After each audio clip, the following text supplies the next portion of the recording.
Hello, May 23 बच्चा लोग. I hope you are doing fine. Fine is not a right word, it seems. You must be slogging hard. Never mind. So, thought of adding something to your efforts from our side. RTP of SCMP. Now, unlike previous RTPs, where they generally used to ask 11 questions, this time they have 15 different questions asked in this RTP, but trust me, they have not done anything new. No new question is added. All these questions are covered somewhere in our material, and there is no new concept as such which is being introduced. So guys, let's get started with RTP of May 23, Final CA, SCMP. So here we go with the RTP. The first question: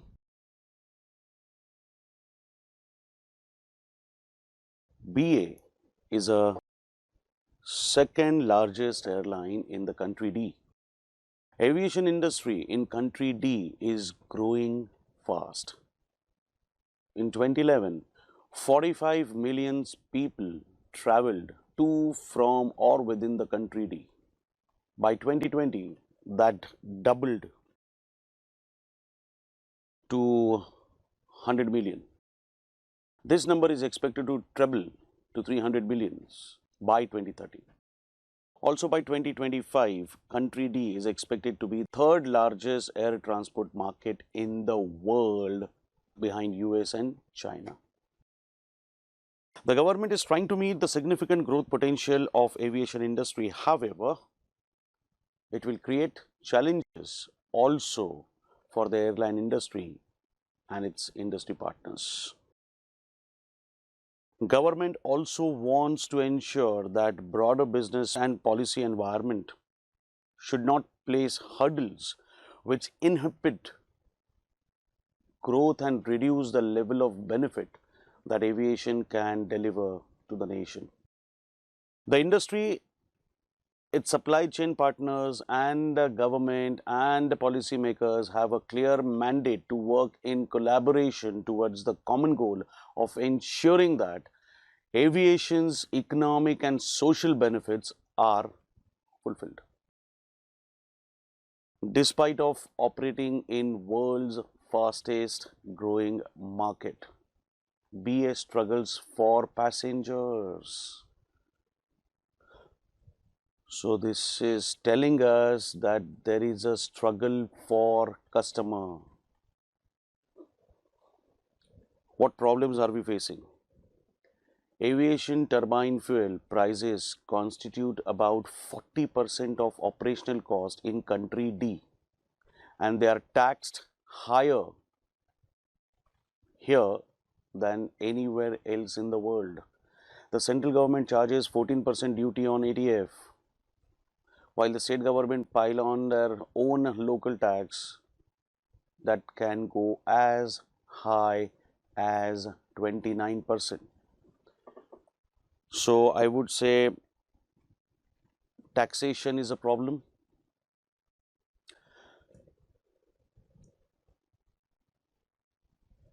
This taxation is increasing the cost of fuel. The currency depreciation is hitting airline harder. About 25% to 30% of their cost, excluding ATF, are dollar denominated. From aircraft lease rates, maintenance cost, to ground handling and parking charges abroad, etc. So Forex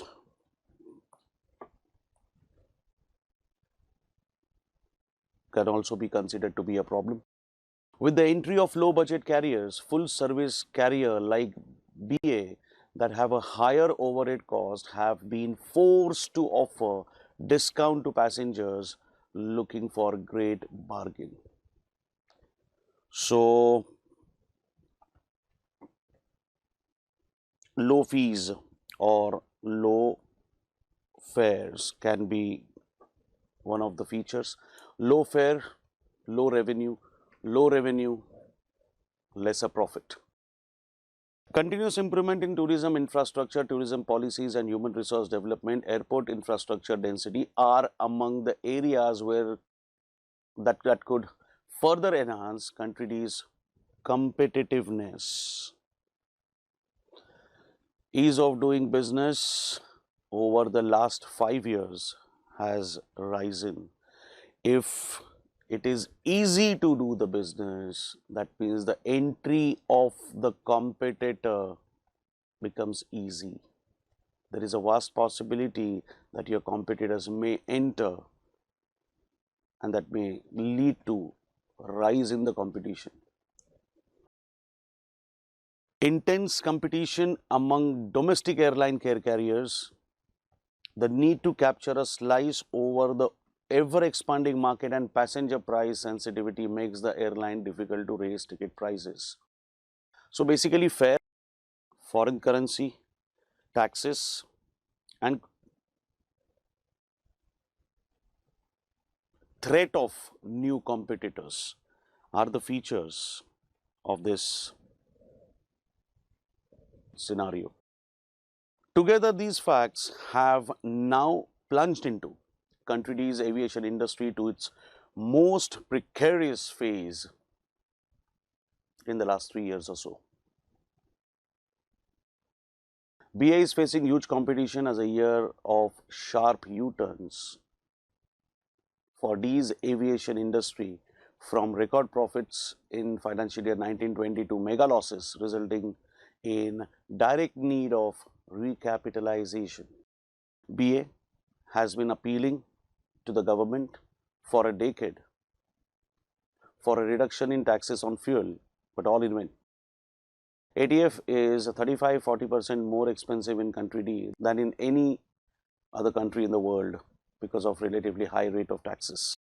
Advise the strategy that BA should follow in order to gain superior performance and competitive advantage over its competitors.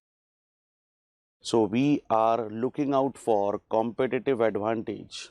Now guys, whenever they ask such kind of questions, please understand case study is not a big deal. Case study is just a hype. You can always crack this. When you read the question, first of all, plot what has happened in the question. Just summarize the question in your mind. If the denomination of in terms of marks is high, you can always write down summary of the question in the first paragraph. While doing that, you will come to know what exactly has happened in the question, what exactly the problem is. And the moment you come to know the problem, you will start getting the solution in your mind, which you are supposed to write in the second paragraph, and the third paragraph will be conclusion. Now, we have gone through the question and we have realized that there is a threat of competition. Basically, it is only about competition. And in this phase of competition where new competitors are easy, it's easy for new people, new entrants in the business, in the industry. You can't even reduce the price because of heavy taxation. You can't even reduce the price because of forex issues, or you cannot even reduce the price structure to get an advantage over others. So basically, whenever you need a competitive advantage, you basically focus on two things. One is low cost advantage, and the second one is product differentiation. So either you can try low cost advantage, or you can try product differentiation, or you may even try both. Now, low cost advantage means bring down the price in such a manner that you will have the edge over your competitors. Competitive advantage in the sense you will have to offer cheaper services. And product differentiation means Do something which is not done by your competitors. Do something which is not done by your competitors. So Michael Porter has given you a theory whereby we can easily go for relative low cost advantage and differentiation advantage, product differentiation. Now, if we talk about low cost advantage, the option is charge a lower price than competitor and match the price of competing service and increase its profitability. Now, I know that you cannot reduce the fee structure, you cannot reduce the airfare because of huge taxation. But there are certain other factors which can be used as a tool of cost reduction. One is your variable pricing on the basis of capacity utilization. Now, capacity utilization means underutilization of capacity should be avoided. Now, I can give you one simple example. If you are starting an air service or a flight service from Mumbai to Goa, and if you are afraid of that service not being utilized fully, then you can have a round trip.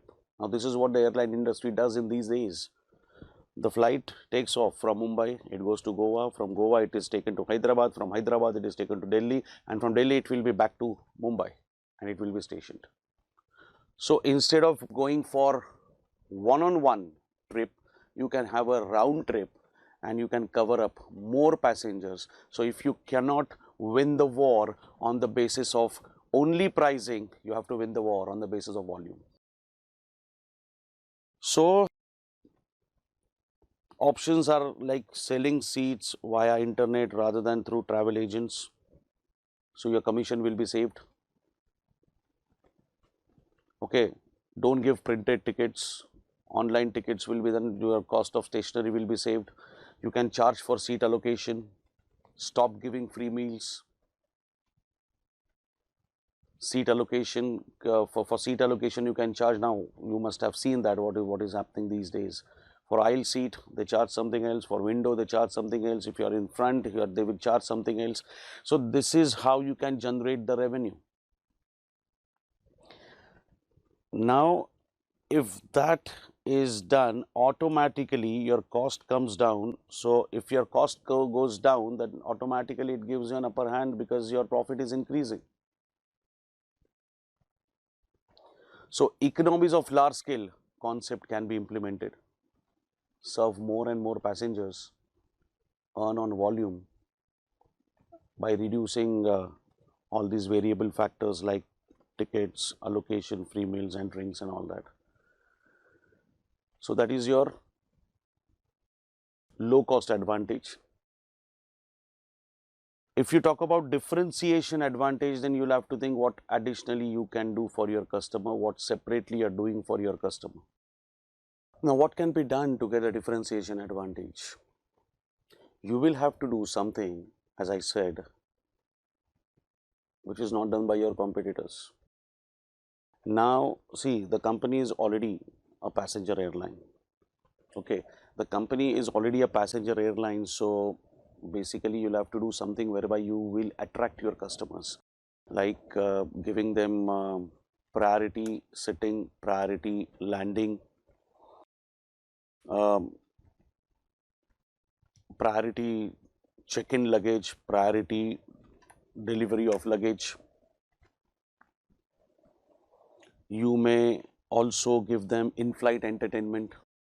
See, do something which will not increase your cost. I will not suggest you, or it is not advisable to give them meal and drinks, because that will increase your variable cost.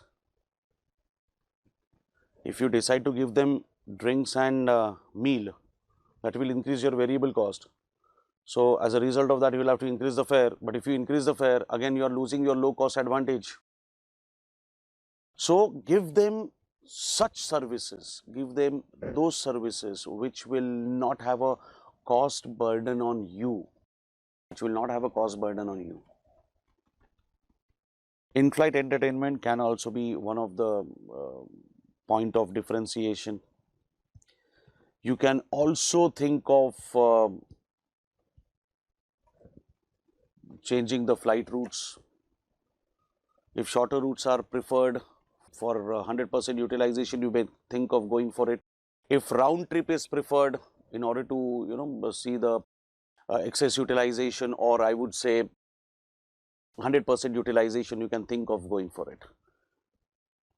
So that can be differentiation advantage. As far as your foreign exchange is concerned, foreign exchange will trouble you when you deal in foreign countries. You are dealing in foreign currency only if you are dealing in a foreign country. So what you can do is you can reduce your international flights, and you can think of increasing your domestic flights. Automatically your problem of foreign exchange will be sorted out. Of course, it should not affect your customer base, because you might be having a huge customer base of international travelers. So by taking into consideration, you can always suggest these things. देख लो, we can apply differentiation approach.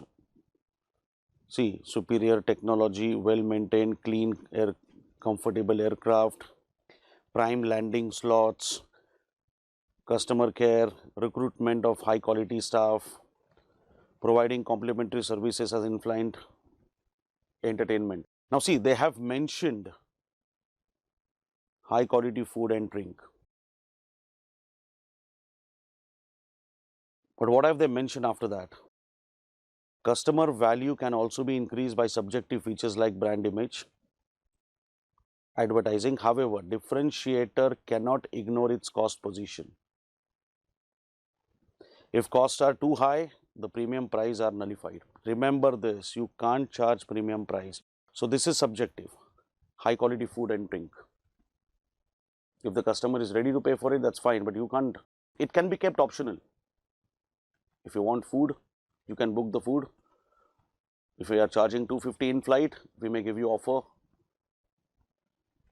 You can buy it online before boarding for 200 rupees. So that will again in-flight sale for you. That will again in-flight sale for you. That will again increase your revenue. Plus you are charging customers separately for that.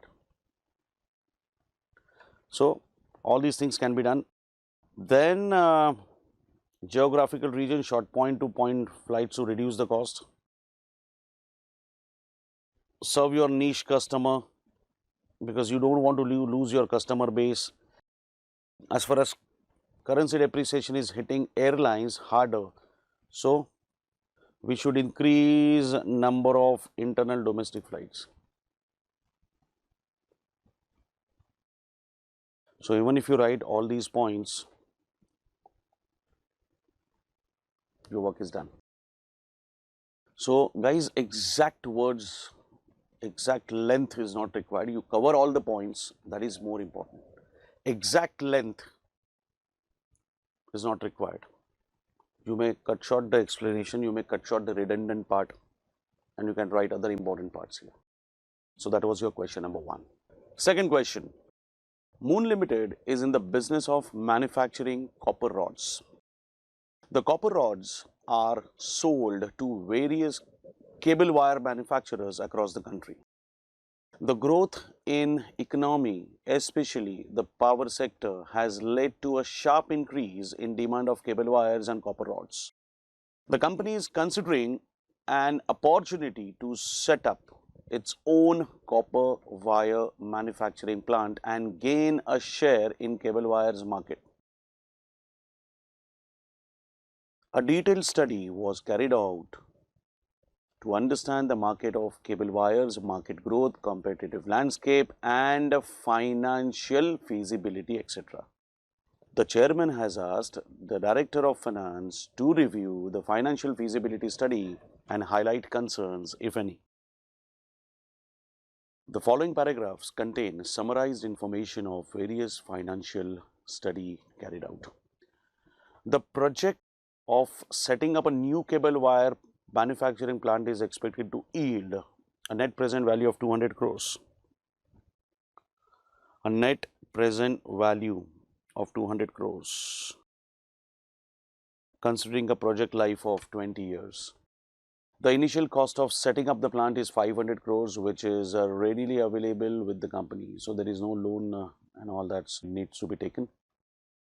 The project would yield an IRR of 17.5%, which is higher than the IRR of the other plants under operation. The plant would employ about 70% of labor on contractual basis. These laborers would mostly comprise immigrants from neighboring countries. The feasibility study has assumed that the immigrants' labor would be paid 15% less wages than it is paid to the other workers. However, the wage paid to immigrants would still be higher than the minimum wage requirement. So your existing workers, your workers on payroll are getting more than the immigrant workers, and then your minimum wage rate. So they are getting better than minimum wage rate, but not as great as your existing workers on payroll are getting. So the contribution to retirement funds is also not considered for project evaluation. The company feels that immigrant workers would not stay beyond a period of a year, because there is no requirement to contribute to retirement funds. Existing plants of the company do not have free space available, hence the company will need to buy land adjacent to the existing plant. A part of the proposed land to be acquired falls under the forest reserve area where no commercial activity is allowed. Where no commercial activity is allowed. The company officials are in liaison with the government officials to get land parcel approved. A certain amount of value of land would be paid to certain government official through a consultant. Are you understanding what are they trying to do? Yeah. This cost is not a part of project evaluation report. That means it is a bribe. The new plant would also produce certain chemically harmful waste which would be disposed of into nearby river after the treatment. The company, however, does not have any technology to treat the waste fully, and the new treatment plant would cost about 100 crores. The finance director has forwarded the entire report to you for comments. List various non-financial and ethical considerations in the decision making, and evaluate the impact of various issues in the financial study and give your recommendation. Now, you already know what are the unethical and non-financial but ethical issues available here. Now, if you talk about environmental factors, I can see pollution, deforestation, impact on climate, weather. This project is going to affect the environment adversely, correct? So there is an environmental cost. As far as staff motivation is concerned, I don't think they will ever be motivated, because there can be strikes and lockout as the immigrant workers are not getting the exact pay like other workers. So there can be a disruption to the project. Government regulation, if I talk about, the companies must comply with the relevant government regulations before implementing the project. Some projects might be profitable, high revenue generating, but if you are violating government regulations, that is certainly not allowed, because it will be harmful for you as a company in the long run. Your brand will get affected, your brand name will get affected, your image will get affected, it will tarnish your image, because you are thinking of bribing someone from the government department. So you cannot think of doing it. Availability of resources, if I talk about, the new you must also consider how these resources are to be generated. If there is any constraint, on any of the key resources at a future date, a financially viable and excellent project could well into a failed project. If you don't have a control over the cost, any which way that is going to happen. The site that you have selected, the location can be a problem, because for your financial benefit, you can't harm the nature, you can't harm the environment. Then, as far as corporate social responsibility is concerned, to what extent you are affecting the society and the environment. Because you as a company are supposed to uplift the well-being of the society, not by harming the environment. You're supposed to uplift the organization. You're supposed to uplift the society by not harming the environment, but we are doing exactly opposite. Now, as far as ethics are concerned, when you talk about ethics, you are talking about all stakeholders. Now, stakeholders does not mean only shareholders. Stakeholder means your shareholders, your employees, your suppliers, your customers, your society, your government. Everyone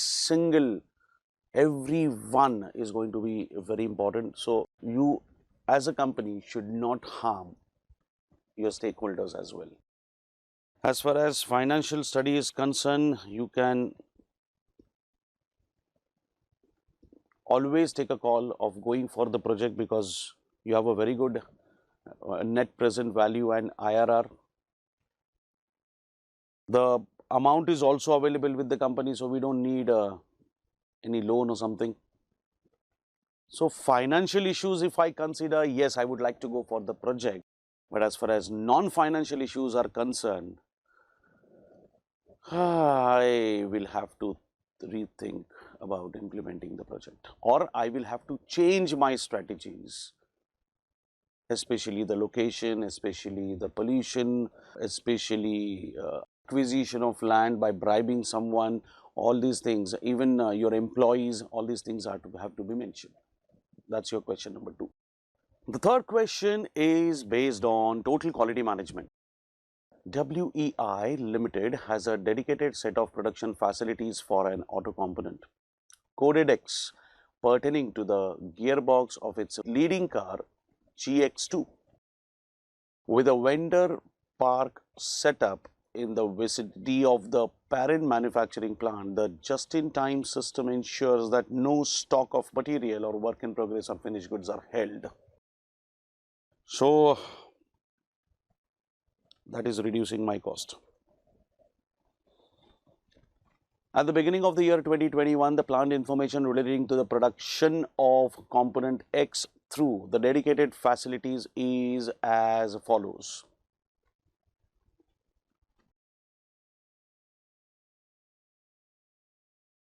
Each unit of component X has input materials, 5 units of material A at the rate of 20 per unit, and 4 units of material B at 10 per unit. So, guys, 1 unit of finished product requires 5 units of raw material at 20 per unit. That means, can I say the cost is 100 per unit? The cost is 100 per unit. And then we have 4 units at 10. That means the cost is 40 per unit. 100 per unit and 40 per unit.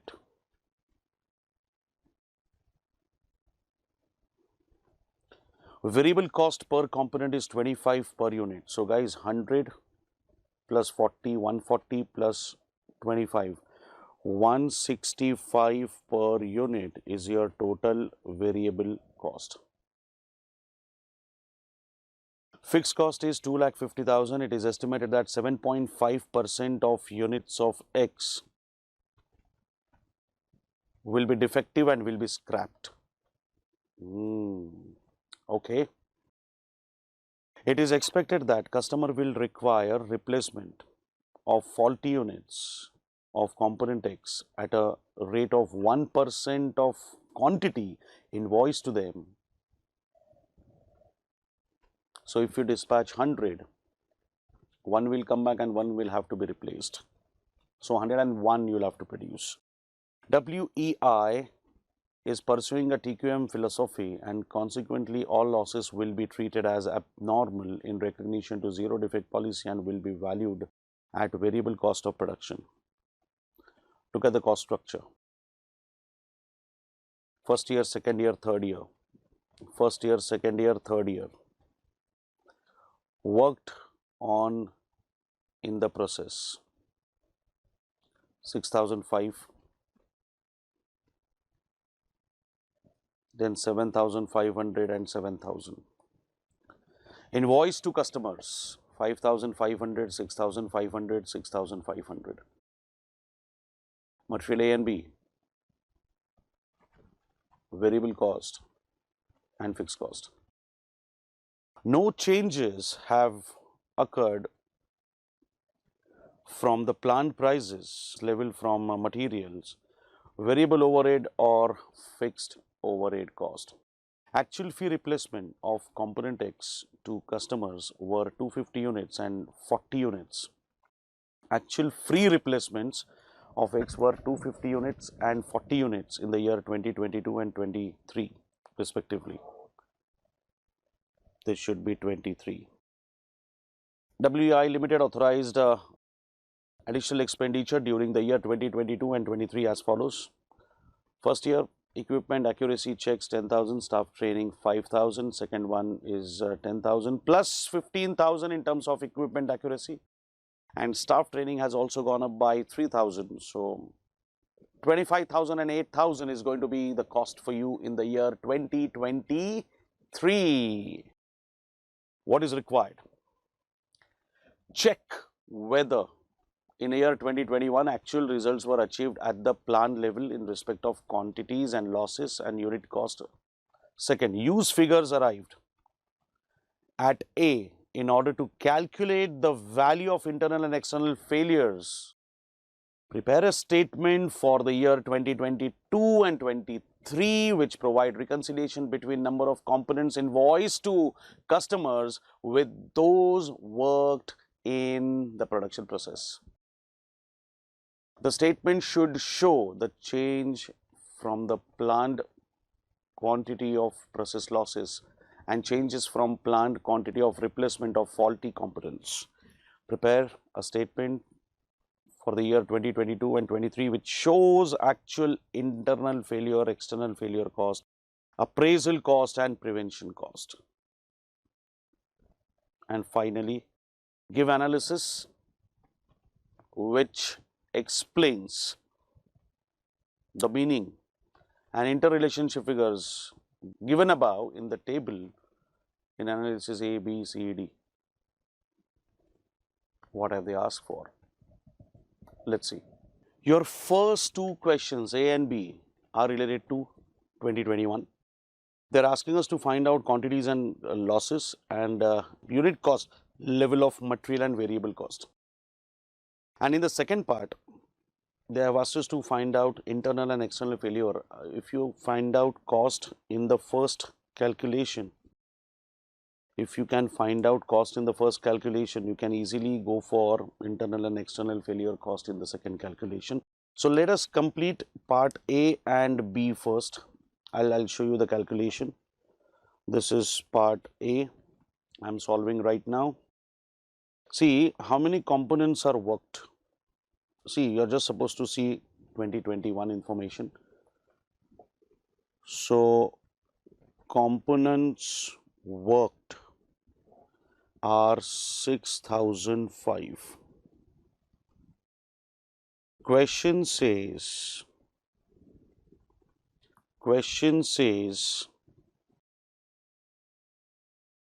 7.5% of units in process will be defective and will be scrapped. So expected defective units at the rate of 7.5%. So if you have processed 6005 units, 7.5% is 450.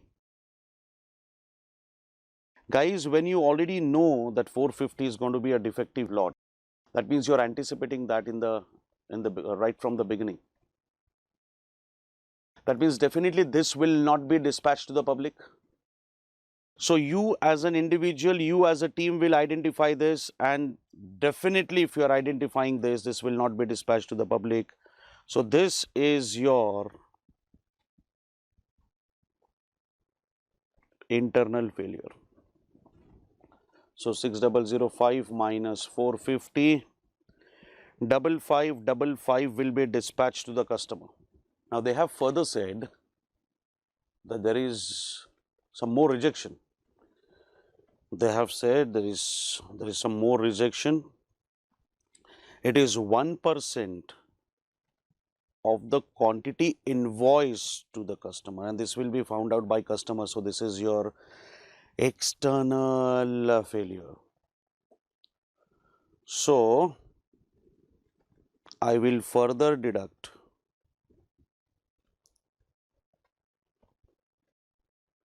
external failure at the rate of 1%. But guys, this is 1% of quantity invoiced. That means it is 1% of the accepted quantity. So in other words, if this is 100, this is going to be 1. So naturally this has to be 101. I'm going in the reverse direction. Are you getting me? If your accepted quantity is 100, it is after rejection of 1%. So now if I go for cross multiplication, I will come to know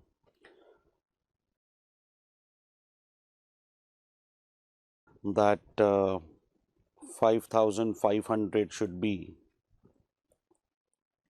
the accepted quantity and 55 should be the wastage, external failure. Are you understanding this? In case of 450, it was 7.5% of processed. So we applied 7.5 on 6005. Out of 6005, 450 are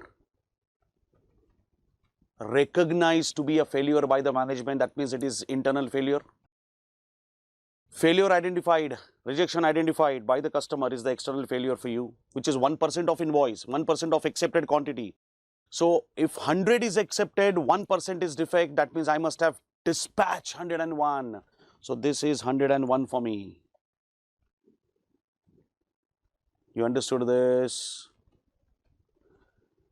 So that's the calculation we wanted to apply. You can show this cross multiplication if you want. External failure. So the question is asking us whether my data tallies or not. Yes, it does. 6005 were worked but invoiced 5500. So I can always say this: actual results agree with planned results. Actual results agree with planned results. You understood this? Yes. Now in part 2, they have asked us to find out. In part 2, they have asked us to find out external and internal failure cost. Let's understand the cost structure completely now.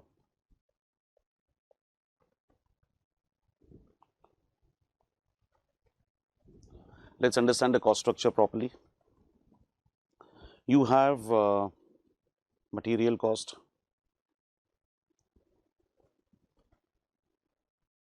material A and material B. You have material A, you have material B, you also have variable overheads. Now, as far as material A is concerned, you need 5 units at the rate of 20 per unit. And as far as B is concerned, you need 4 units at the rate of 10 per unit. So 100 per unit of finished product is cost of A. 40 per unit of finished product will be cost of B, and your variable cost will be, and your variable cost is 25 rupees, which is straight away given. So 165 per unit is a variable cost for you if you want to manufacture 1 unit. Am I right? Okay. Now, this is what they have planned for.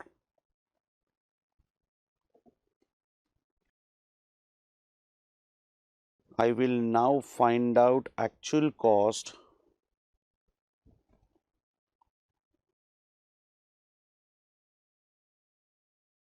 material 8,40,700. 8,40,700 is the cost of 6,005 units, and your other variable overheads are 1,50,000 to 125 upon 6,005. So 8,40,700 divided by 6,005, rupees 140 per unit is your material cost, and 140, 125 divided by 6,005, rupees 25 is your other cost. So total cost will be 165 only.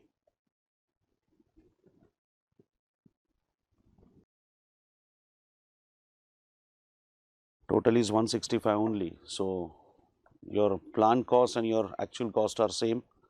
So let's go for internal failure cost.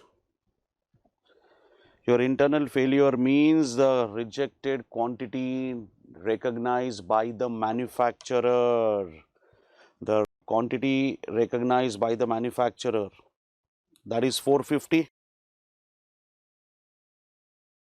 When the manufacturer realizes that there is a defect, it's internal failure, and when customer realizes that there is a defect, it is external failure. When manufacturers realizes internal, when customer realizes external. So internal failure, external failure can be calculated simultaneously. You have 450 units recognized by the management. You have 55 units recognized by the customer. I know the cost is 165 per unit.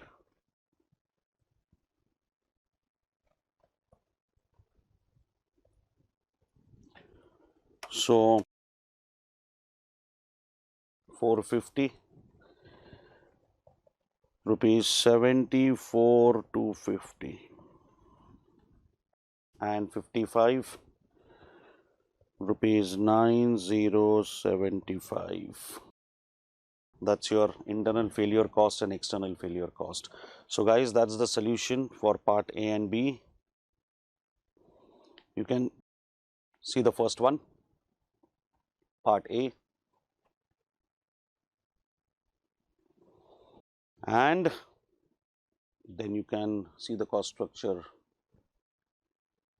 planned as well as actual, correct? And then you have internal external failure cost. That was your part B. Now the next part C. Prepare a statement for the years 2022 and 23 which provide reconciliation between number of components invoiced to customers with those worked in the production process.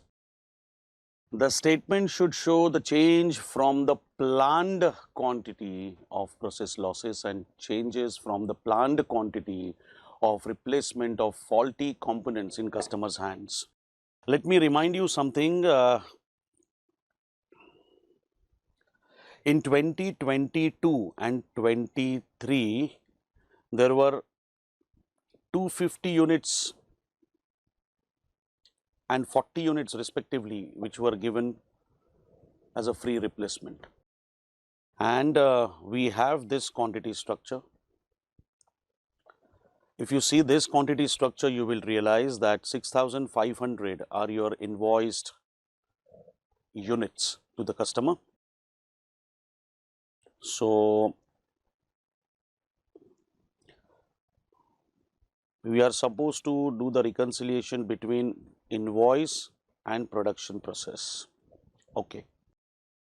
So I will go for 2022 and 2023.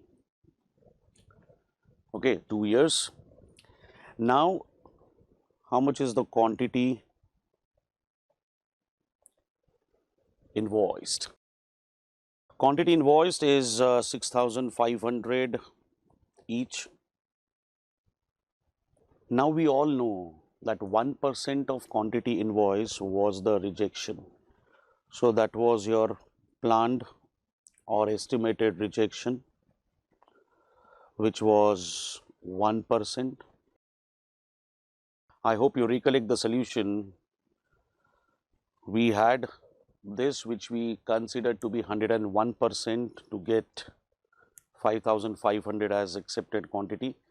In the similar manner, 6,500, 1% is 65. Here also it is 65.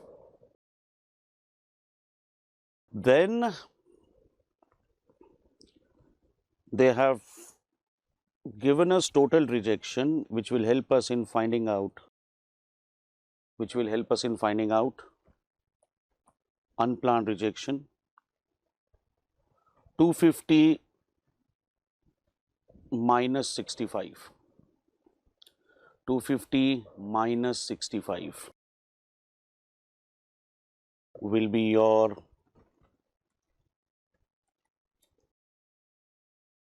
185. This will be 185, your unplanned rejection. And in case of 2023, your total rejection was 40. You expected 65 to be lost. That means, guys, to your surprise, unplanned is minus 25. It's like abnormal gain for you. You expected 65 units to be lost. You lost only 40. So your rejection went down by 25 units. Now, apart from this, we have quantity delivered to customer. If 6,500 is accepted post 250, if 6,500 is accepted post rejection of 250, that means 6,750 was the quantity invoiced. And here 6,500 were invoiced to the customer after 40 rejections. That means 6,540 was my quantity delivered. 250 rejected, 6,500 accepted. So 6,750. 40 rejected, 6,500 accepted. So 6,540 must be the quantity delivered. Now, your quantity processed.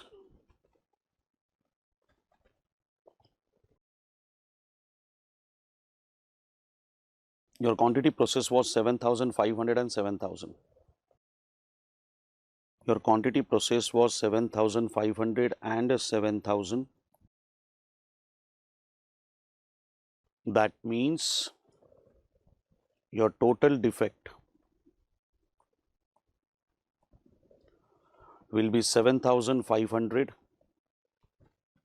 minus 6750.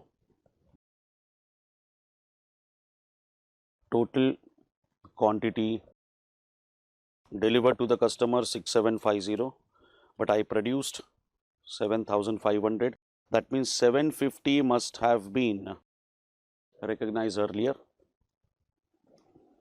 and here 7,000 minus 6540, 460. 460 must have been your total process defects. So it goes this way. This is what you processed, lost this, sent this, and this was accepted. You process this 7,000, lost this, sent this was accepted. Correct? But how much was your plant defect then at the rate of 7.5%? It was 7.5% of quantity processed. So 7,500 into 7.5%. 7,500 into 7.5%, you get 563. You get 563, and 7,000 into 7.5%,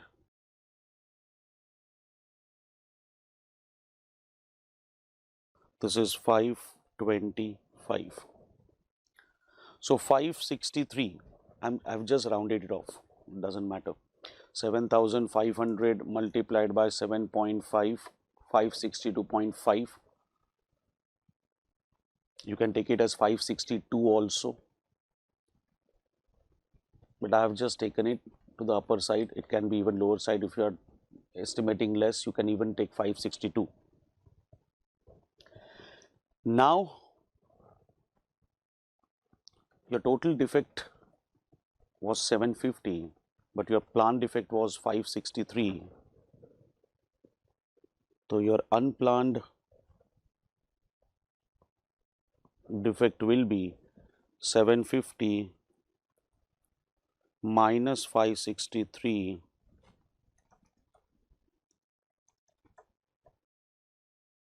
187, and 525 minus 460, 65. But then this will again be a negative one. How many units you did not lose? How many units you did not lose? 65. This is what the reconciliation is. So I'll repeat it once again. This is what is invoiced. So 1% of it was rejected. 65 units were planned to be rejected. Correct? That means your unplanned was 185 and minus 25. Now, if you talk about the basic structure, 6,500 was accepted after 250 rejection. 6,500 plus 250, 6,750 must have been delivered to the customer. Out of 7,500, if you are delivering only 6,750, that means 750, defect of 750 you must have calculated on your own. So that must be your in-house internal failure.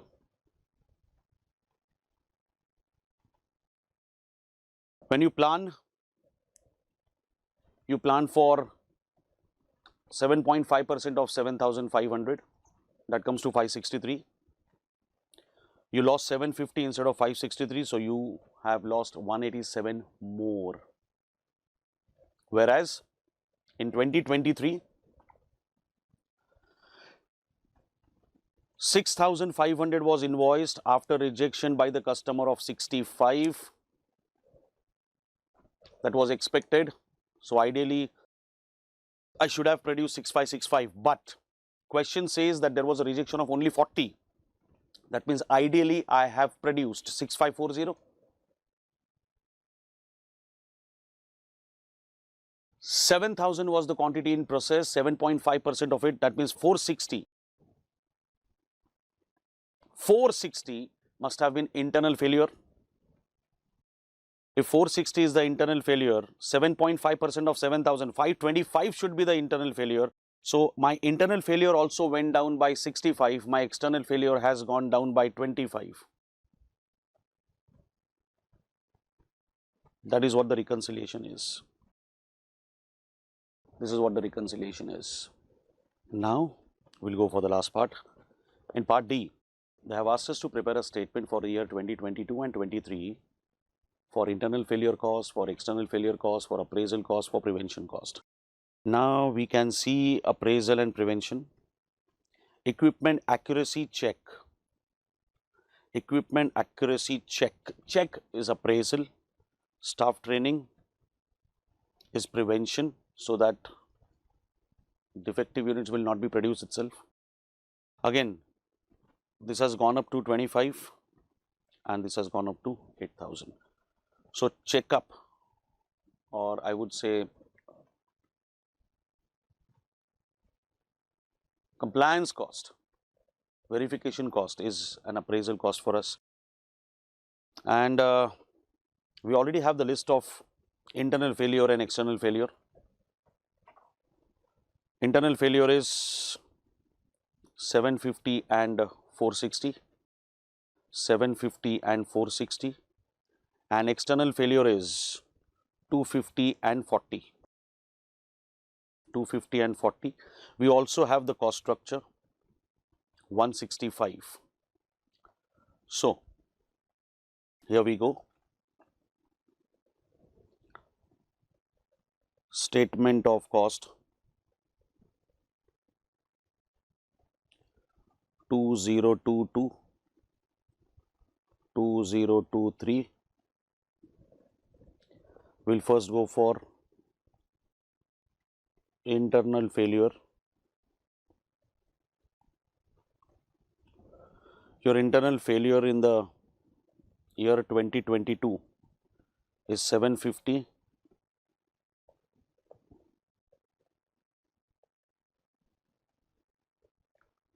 And in case of 2023, it is 460.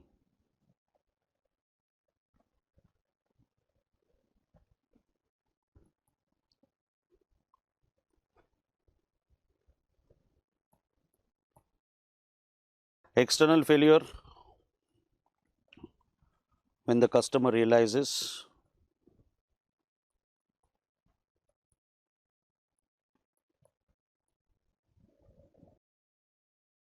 am I right? So here we go. 123,750, 75,900,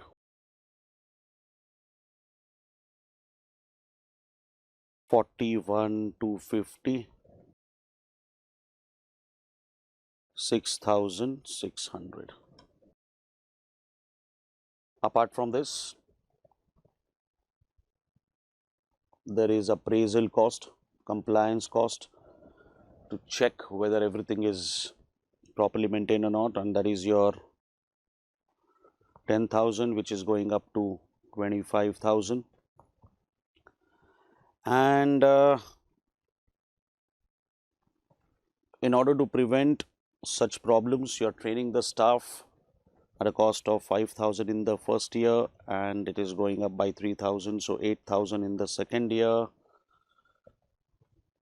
That's your cost statement for 2022 and 23.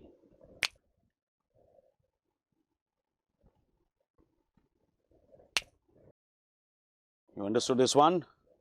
So that was your question number 3D part. What is asked in the part E? Give an analysis which explains the meaning and interrelationship of figures given above in table in A, B, C, D. Okay.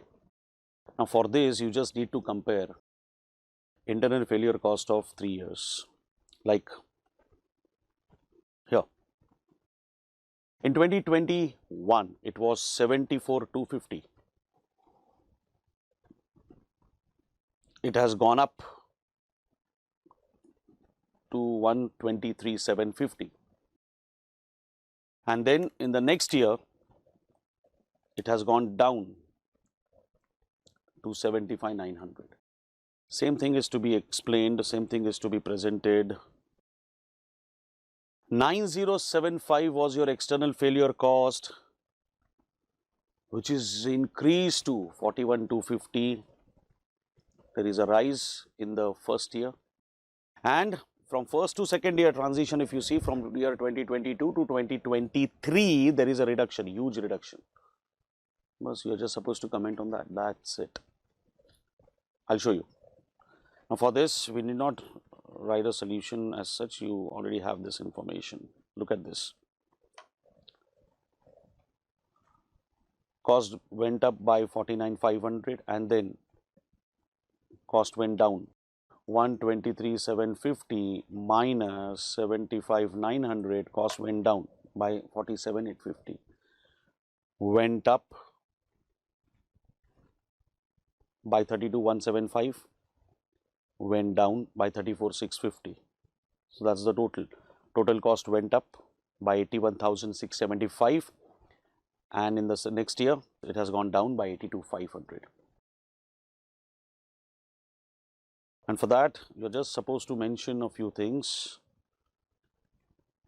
Just simply mention what has happened. See, this is what they have explained. Nothing special. You understood this? So the calculation part was important. I hope you are clear with it. The next question is based on supply chain management. An apparel manufacturing company has a factory in Ahmedabad making denim clothing for customers for all ages. It sells its clothing from its factory outlet store located within the city. Until 6 months back, the company had a business model wherein all the products manufactured in the factory would be sent to its factory outlet store. Customers would visit the store and choose apparel suiting their taste, and production was based on prediction of customer demand. That means it was a push approach. You were dumping the entire output in the market and customers were selecting as per their requirement. This made to stock model has been placed for many years. Few months back, the stores manager noticed many customers exiting without making any purchases. Tracking this, and after obtaining feedback from customers over some time, it was found that many products were unacceptable to the customer's taste. So push approach is not working now. Either the shade or design of denim was not what they wanted, or the apparel was not correct fit for them. The management then decided to provide customers a choice of either choosing from their standard apparel range that has already been made, or to offer them a made to order option. So from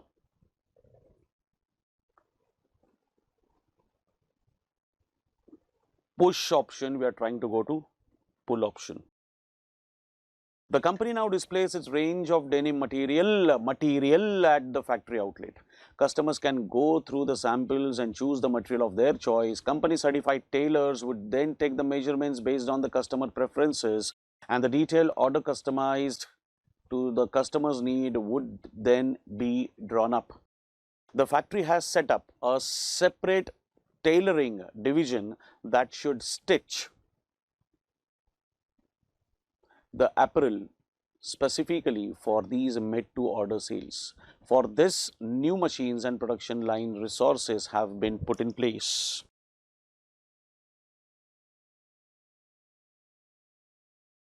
Customized products are manufactured and to be made available to the customer within 3 working days' time from the date of placing the order. Customer comes to the store and picks up the apparel order. For delays beyond this timeline, the customer gets to pay 5% less than the order value. This is done to attract and maintain customers who would otherwise choose to purchase apparel offered by the rival competitors. So basically, price discrimination is what you are planning to. Therefore, speed of delivery of customized product is critical for the company. This is the main selling point for the company to operate the made-to-order business model. If further modifications are needed due to errors on part of the company, quality and finishing issues, the apparel would need to be modified and restaged once again.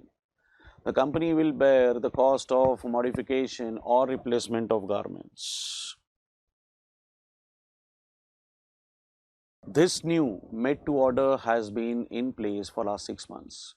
At the stage of project proposal, the management found it lucrative option for the company because customers are willing to pay the high price for the customized clothing. It would attract more customers to stores.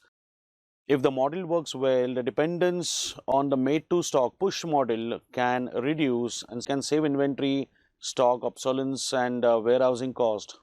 That will benefit the company's bottom line. Customers have been enthusiastic in availing this customization facilities offered by the company. Sales have increased manifold in these last few months. Therefore, the management is interested to understand the metrics related to their made-to-order business mode to assess its success and risks. Some of the non-financial matrices are, okay, orders needing modification due to errors in order taking. Earlier, the percentage was 15%, which is significantly reduced to 4%. Orders delivered beyond 3 working days timeline, it is still there. So basically, the company is struggling. I would say the company is struggling in terms of delivery. If you see the 5th month, this was a maximum percentage of delay in delivery. Production downtime, yes, downtime has increased. Downtime has increased because we are going for made-to-order job costing systems. So if we are going for job costing system, there can be a waiting time between 2 jobs. It's not that one customer completes his job and you complete a job for a customer and suddenly the new customer is waiting for you, right? It is not going to happen. Sometimes once you complete one job, before you start with the next job, there is a time loss. Labor hours idle time due to unavailability of material. It's still going on, more or less similar. It has decreased, but it went up again. Ratio of made-to-order total sales from factory outlet, it has increased from 16% to 38%. Repeat orders, oh my God, look at the change. Earlier it was only 4%, now it has gone up to 63%. That means the concept has worked. Rather than push approach, pull approach has worked. Analyze non-financial measures of quality of the division over 6 months period. Focus on the production performance, delivery cycle and customer satisfaction. Simple. So you have to comment based on this. Whatever we discuss now is to be documented now. It is that simple. Are you getting me? So how do you go about it? See, your production performance, if you are talking about, you will have to speak about modification to orders. You already have those percentages. Productive downtime,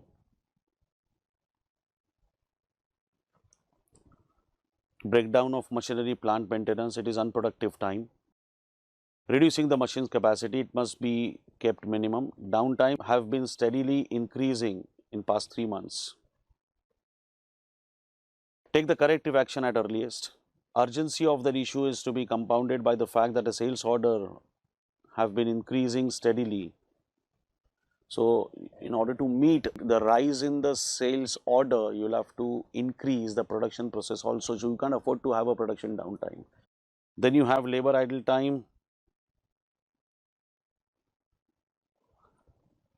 unavailability material can be the reason for idle time. That means material is available but worker cannot work because there is no material available. Material is not available, so labor cannot work. Material is not available, that means labor cannot work. So there is an idle time, you are paying for it. So unproductive, it is an unproductive time which is paid for. You need to take care of this. Either you can go for just-in-time approach and see to it the material is made available. Then we are also supposed to comment on delivery cycle performance. Needs to be delivered in 3 days.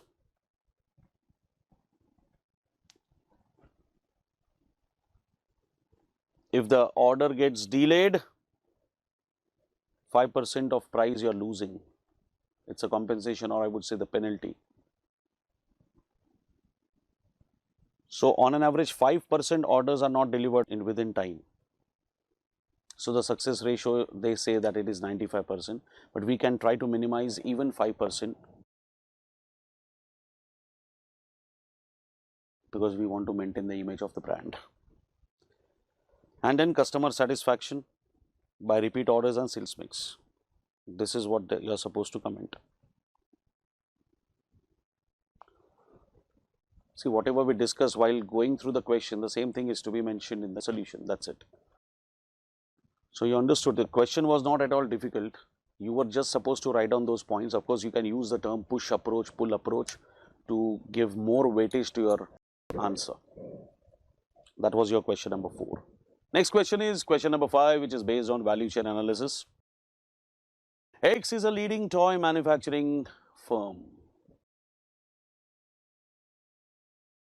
Having commenced its commercial operations in the year 1990, the firm has a state-of-the-art manufacturing facility in India. It sells toys through retail outlets and from the website. X has been pioneering the concept of quality and safety in toys and has instrumental in raising the quality standards of toys in Indian market. X's mission is to influence parents to spend on toys that enable every child to grow with quality toys that contributes to his and her wholesome development. X procures a material from a number of different suppliers. So the most important factor to be considered here is you have multiple suppliers who are supplying material to you.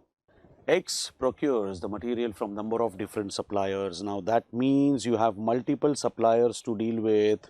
So tomorrow if there is a problem in terms of quality, you will never come to know, or you will have to have a system to know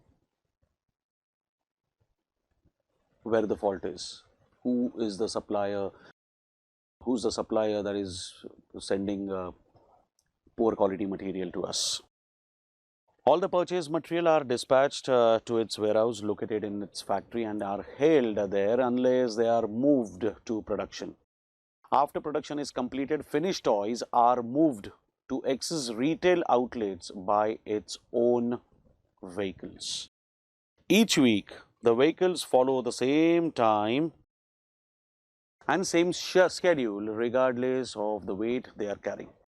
Finished toys that are sold through the X's website are dispatched to its distribution center. X has recently got the contract to manufacture a new toy, that is TYZ, a mini cartoon character based on a famous international animated film. X has not been given the target price.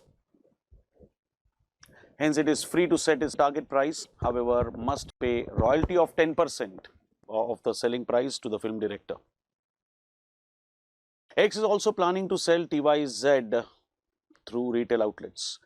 X has decided to follow target costing technique for TYZ. The marketing manager has determined the selling price is around 1750 and needs a profit of margin of 26% on selling price. The estimated cost per TYZ after annexure: material C 150, material D 122.5, 150.5, 122.5. Some note is given about material. Labor is 0.4 hours. This is a labor rate given. 0.4 hours is a requirement of 1 unit. Specific production overhead, specific selling and distribution overheads. Each TYZ requires 0.70 kgs of other material. These other materials are procured from a supplier at a cost of 280 per kg, and around 5% of all purchased material are found to be downgraded. Oh my God, that means if you order 100, 5% will be downgraded, so usable will be 95. Correct? So if you want to use 95, you'll have to place order for 100. That means if this is 0.70, you need to order something else. In fact, more than that. So the degraded material will be removed.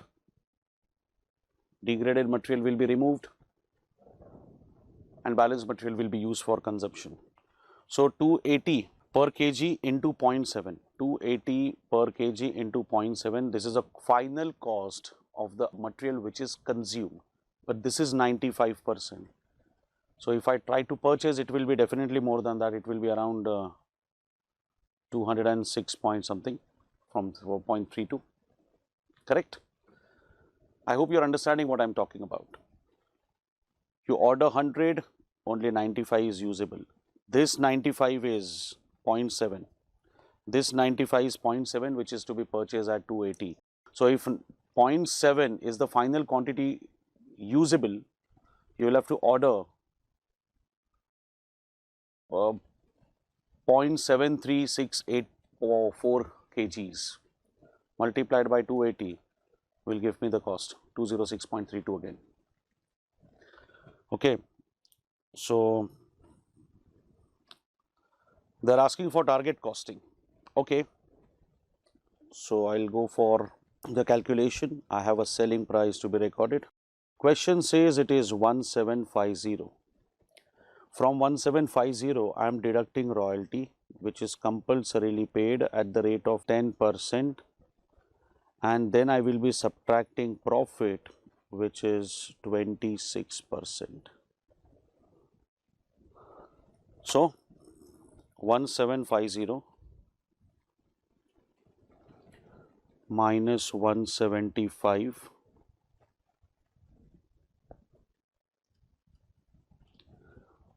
and 455. So guys, your target cost should be 1120. Your target cost should be 1120. I hope you are understanding this. I have to sell it at 1750 after paying royalty of 175 and after earning profit of 455. So ideally, I want cost of this product should to be 1120. I will simply subtract all individual cost structures: material C, material D, 150.50, 122.50, 150.50, 122.50.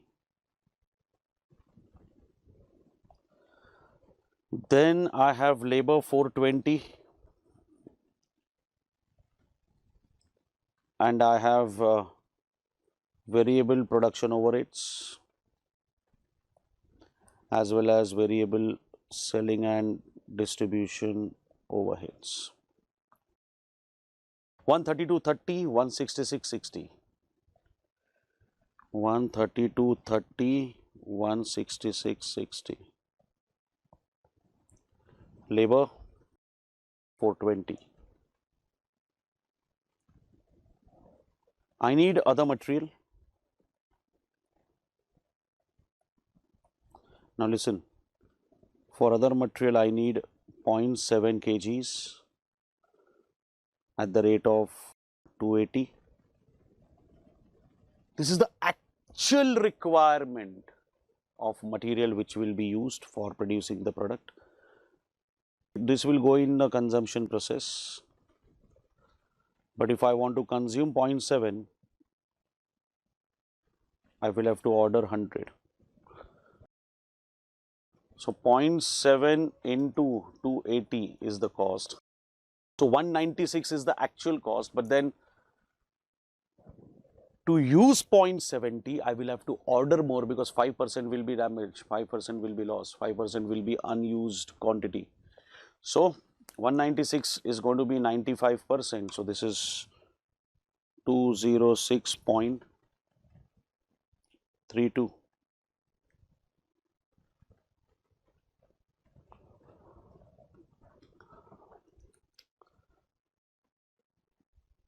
$150.5, 122.5, 420, 132.3, 166.6, 206.32. If I subtract this from 1120, I have a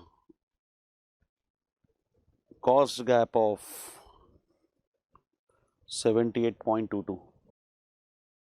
I have a cost gap of 78.22. Now, if I have a cost gap of 78.22, how will I use it? You understood the cost gap? See, I want my cost to be 1120, but it is more than that. I hope you are understanding this. From 1120, I kept on deducting the cost. I kept on deducting the total cost, and finally I am getting a negative answer of 78.22. That means my total cost right now is more than 1120. I want my cost to be 1120. That is my target cost. My target cost per unit is 1120. But if I deduct all my cost structures, I realize that there is a negative balance of 78.22, which is a cost gap. So ideally, my current cost is 1198.22. My current cost is 1198.22. I want it to be 1120. So we'll have to talk about reducing this 78.22 now. You understood this? How do we go about it? See, there is a cost gap of 78.2. That means we'll have to reduce the overall cost structure across value chain. Now, if I talk about value chain, there is inbound, outbound, inbound logistics, outbound logistics are to be dealt in first. Then you have other factors like processing, rather the production process, marketing process, and distribution process. Okay, now out of that, here we have only inbound currently. You are getting some material in a defective format. When you order 100, 95 are usable. So do something, apply JIT and see to it. For 95 kgs consumption, you are ordering only 95 kgs only. Consumption of 95 kgs, you should order 95 kgs. So 5 kgs, 5% you will save. So 0.7 is 95%. So 0.7 into 280, 196 will be the cost. Unnecessarily you are spending 202 point something. So that much cost will go down, that much cost will be saved. So go for JIT and ask for good quality material supplied. Outbound logistics, when you talk about, it's about ordering so that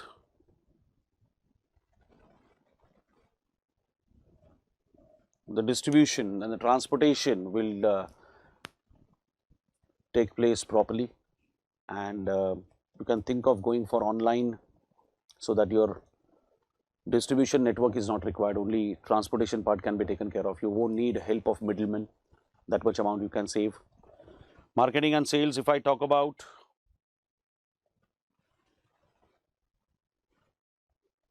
you're having retail outlet. Instead of retail outlet, you can again think of going for websites. So that's what I'm saying, middlemen are to be eliminated. That's it. That was your question number 5 about target costing. Next question is question number 6. CIMC produces 2 types of products, CZ and CD, at its manufacturing plant. Both the products are produced using the same material, machinery, skilled labor. Machine hours available for the year are 4,000. So machine hours are only 4,000. So it might be a key factor for you.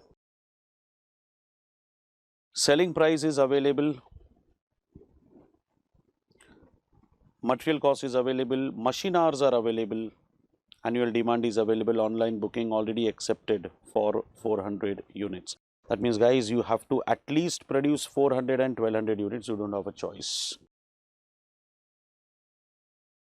Due to poor productivity levels, late order and declining profits over recent year, the CEO has suggested the introduction of throughput accounting in the company. The total of all factory costs is 1,42,60,000 excluding material. Using throughput accounting, prepare a statement to determine the optimum production mix and maximum profit for the year. Second, calculate the amount of profit lost due to acceptance of online booking of the product. Recommend options to be followed in order to avoid any loss of profit. List various ways through which price customization can be done. And given that products CZ and CD are respectively at a maturity stage and introduction stage of their life cycle, state the most appropriate pricing policy that could be followed by CIMC, the company, for CZ and CD. They have asked everything here. Life cycle costing is asked. They have also gone for throughput accounting, which requires concept of decision making, key factor concept. Okay, so guys, here we go with the solution, and the solution will begin for the first part. They have asked us to go for throughput accounting. We are supposed to find out the production mix.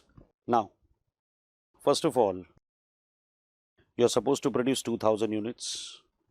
For 1.6 hours per unit is your requirement. So 3,200 will be 3,200 hours will be required. 3,200 hours will be required. And for 1,600 at the rate of 0.8, 1280 hours are required. So basically your requirement is 4480. Your requirement is 4480. Your requirement is 4480. You have only 4,000 hours. That means we need a throughput accounting or a key factor calculation to be done. So we'll have to go for statement of ranking.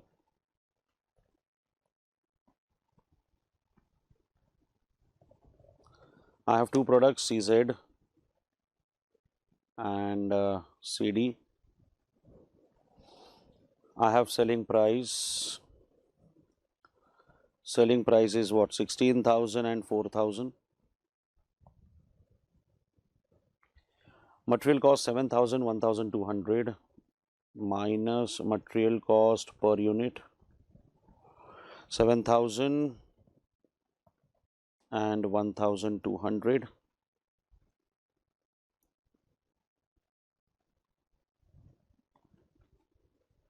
$9,000 and 2,800 is your contribution per unit. This is your contribution per unit, which is also known as throughput per unit.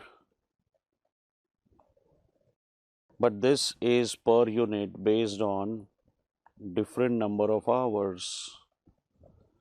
One unit requires 1.6 hours and one unit requires 0.8 hours. So if one unit gives you this, one unit requires this, naturally contribution or throughput per hour will be 9,000 divided by 1.6, 9,000 divided by 1.6, 5625 per hour, 2,800 divided by 0.8, 3,500. Oh my God. So this is your contribution per hour. Now guys, your factory cost is given to be 1,42,60,000. 1,42,60,000. And this is your cost of 4,000 hours. 1,42,60,000 divided by 4,000 hours. So 3,565 per hour. 3,565 per hour is your cost. So your throughput accounting ratio will now be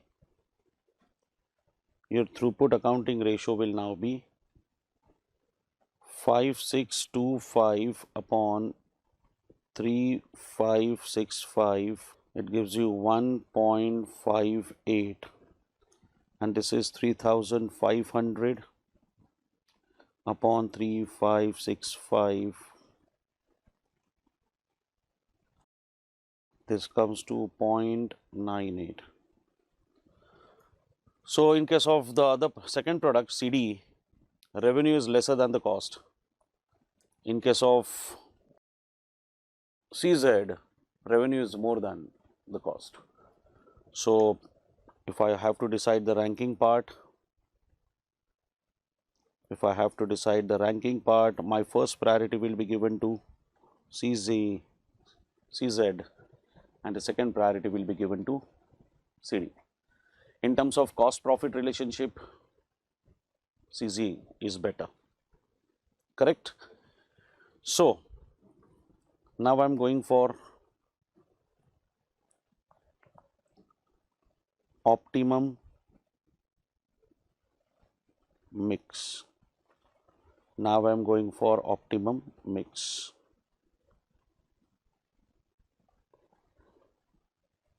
Product, quantity, hours per unit, hours utilized. Now, since we have accepted order of 400, since we have accepted order of 400 and 1200, we'll have to first fulfill this requirement irrespective of ranking. So CZ 400, CD 1,200. This requirement must be fulfilled because we have already accepted the order. So we don't have an offer not to produce this. We don't have an option of not producing this. So 1.6 and 0.8. 640 hours will be lost. 960 hours will be lost. Out of total 4,000 hours, you have lost 640 plus 960, 1,600 hours. Now, that means you are left with only 2,400 hours. And in 2,400 hours, my first priority will always be given to CZ, because it produces, the throughput ratio is higher. The revenue is more than cost, 1.58 times. Correct?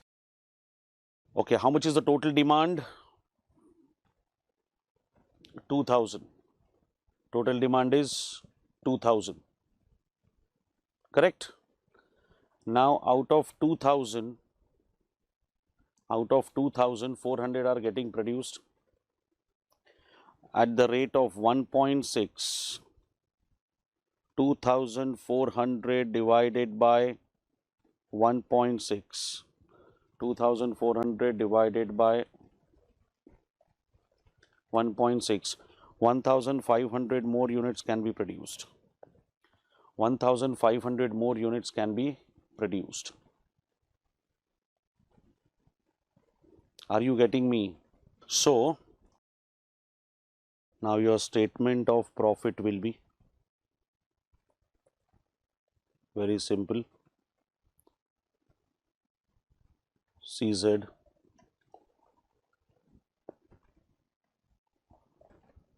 $400 and $1,500, 400 and 1,500, 400 and 1,500, 1,900 units you will be producing, multiplied by contribution per unit 9,000.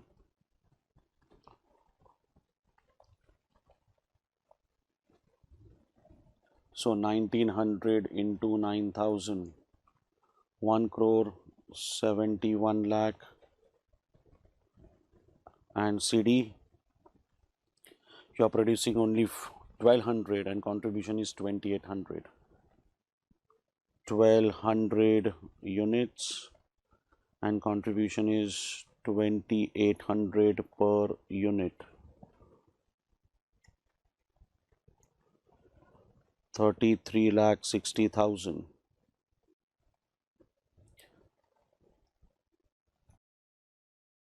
2 crores 4,60,000 is your total contribution minus factory cost 1 crore 42,60,000.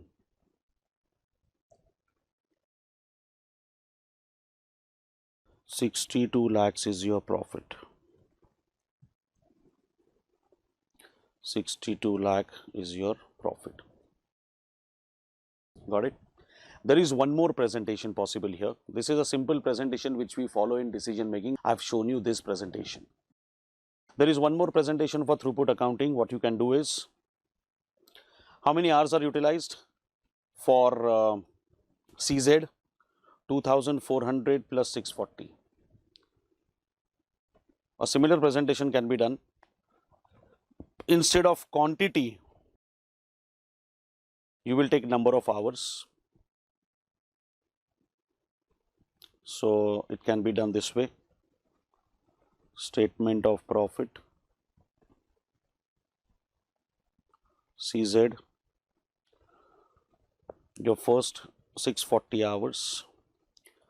640 hours plus 2,400 hours multiplied by contribution per hour, 5625.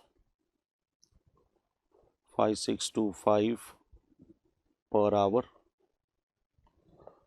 640 plus 2,400 into 5625.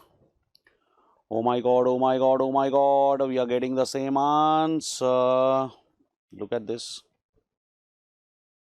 This I did on the basis of quantity, the way we do it in decision making, marginal costing, and now I'm showing you throughput accounting presentation, which is similar but little different because this is based on number of hours. How many hours were utilized for CD? 960 hours into 960 hours into hourly rate 3,500. Hourly rate 3,500. So 3,500 into 960. Oh my God, oh my God, oh my God, it's one and the same, 33,600. See? Now you can get the total, that will be 2 crores 4,60,000 minus factory cost 142,60,000. Profit will be 62 lakhs only. So instead of this, you can show this. You understood this? This is based on hours and that's based on output. It's one and the same. That was your part 1. So guys, just copy this for your reference in case if you need. This is my first table, statement of ranking based on throughput accounting. Next is optimum mix, where I have information about quantity as well as information about number of hours. And then statement of profit based on output as a base.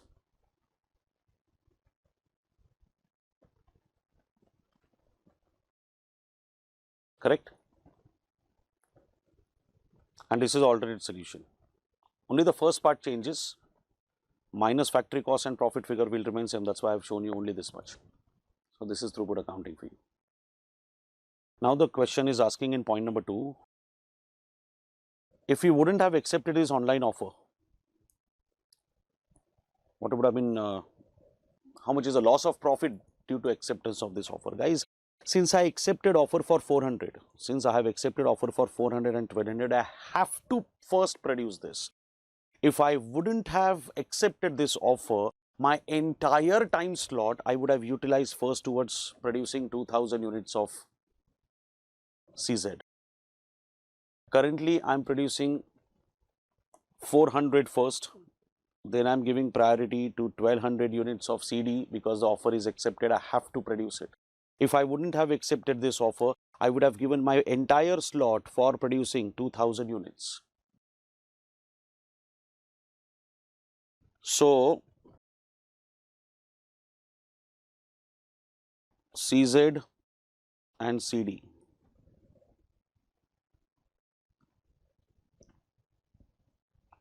Old quantity, if I talk about, it is 1900 and 1200. I could produce 1900 because after producing 400 units of CZ, compulsorily I had to produce 1200 units of CD because the offer was accepted. Now, if there is no offer accepted online, I have a free ground to play on. I will first produce. I will first produce to entire lot of 2000 units of CZ. Correct? Now see,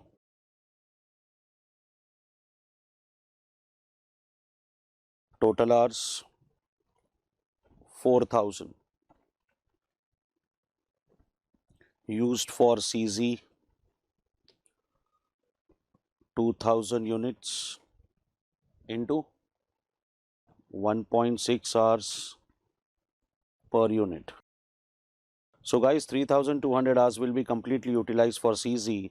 So you have only 800 hours for CD.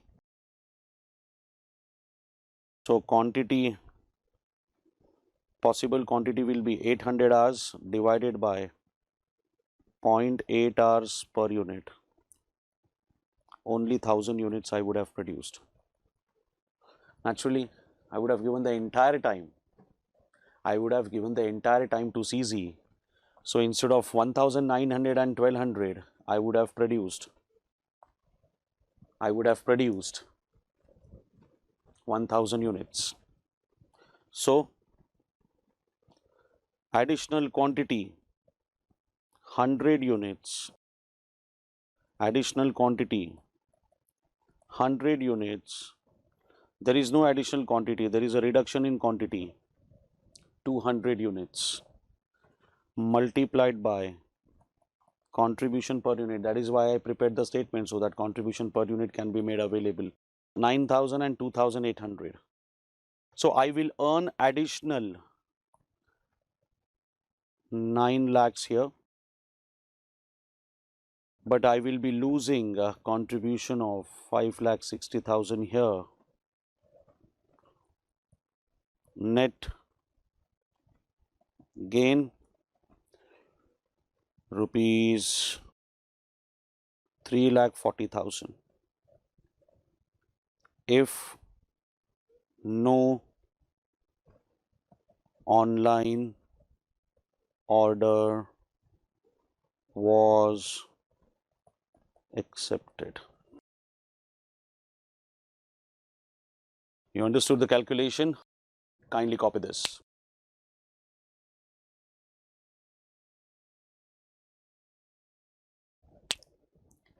That's your additional contribution. You understood this? Instead of 1900, you will start producing 2000. Instead of 1200, you will start producing 1000.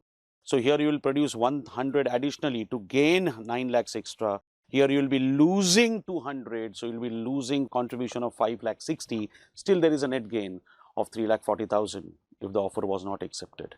And as far as this 1000 units calculation is concerned, you have a working note. Kindly copy this working note as well.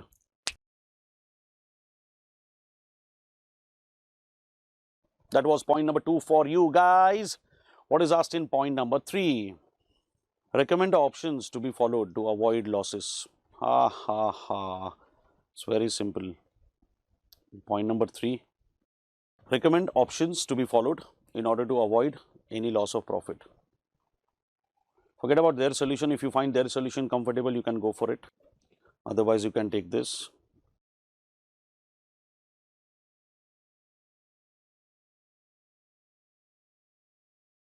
Other options are like increasing selling price. Okay, increasing selling price will increase the revenue. See, you want to improve the throughput accounting ratio, no? So increase selling price, but there is a risk of fall in the quantity. Reduce material cost, but then it can affect your quality.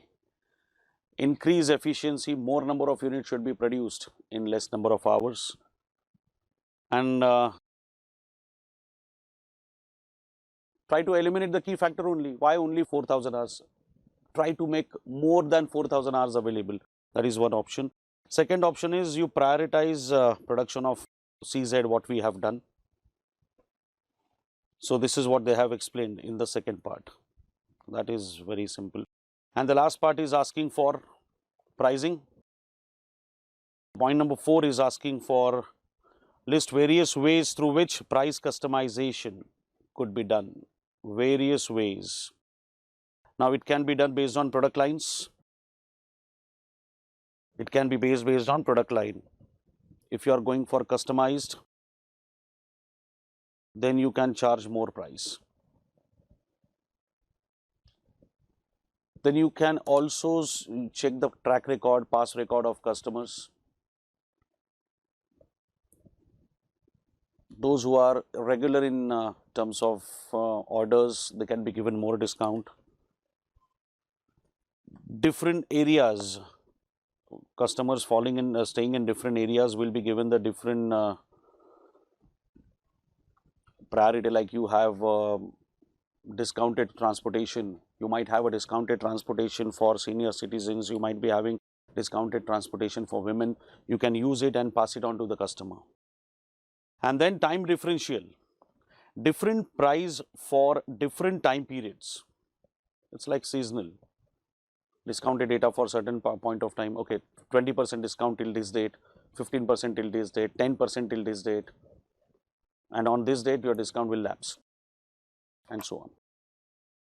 So that was your fourth point, various ways where we can customize the price. And the last part is CZ is in maturity stage, CD is in a introduction stage. So CZ, if it is a maturity stage, you are almost there to decline. So competition is very high. So you should have a decent selling price. Otherwise, you will start losing your customer base. You can, focus on your existing customer base.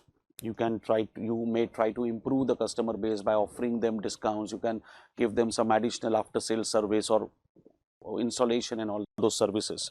But if it is an introduction stage, penetration pricing is the best suitable option because you have a competition. So low price, with the low price you enter into the market, attract the customer, get your customer base built up, and then you can think of increasing the price. But if you think that your cost is too much of research and development and all, you can also think of going for skimming pricing. Skimming pricing can be followed only if you're doing something new for the customer. CD, if it is a routine product, go for penetration pricing. But if CD is a unique product offering something different which is not offered by others, you may think of going for skimming process like electric car.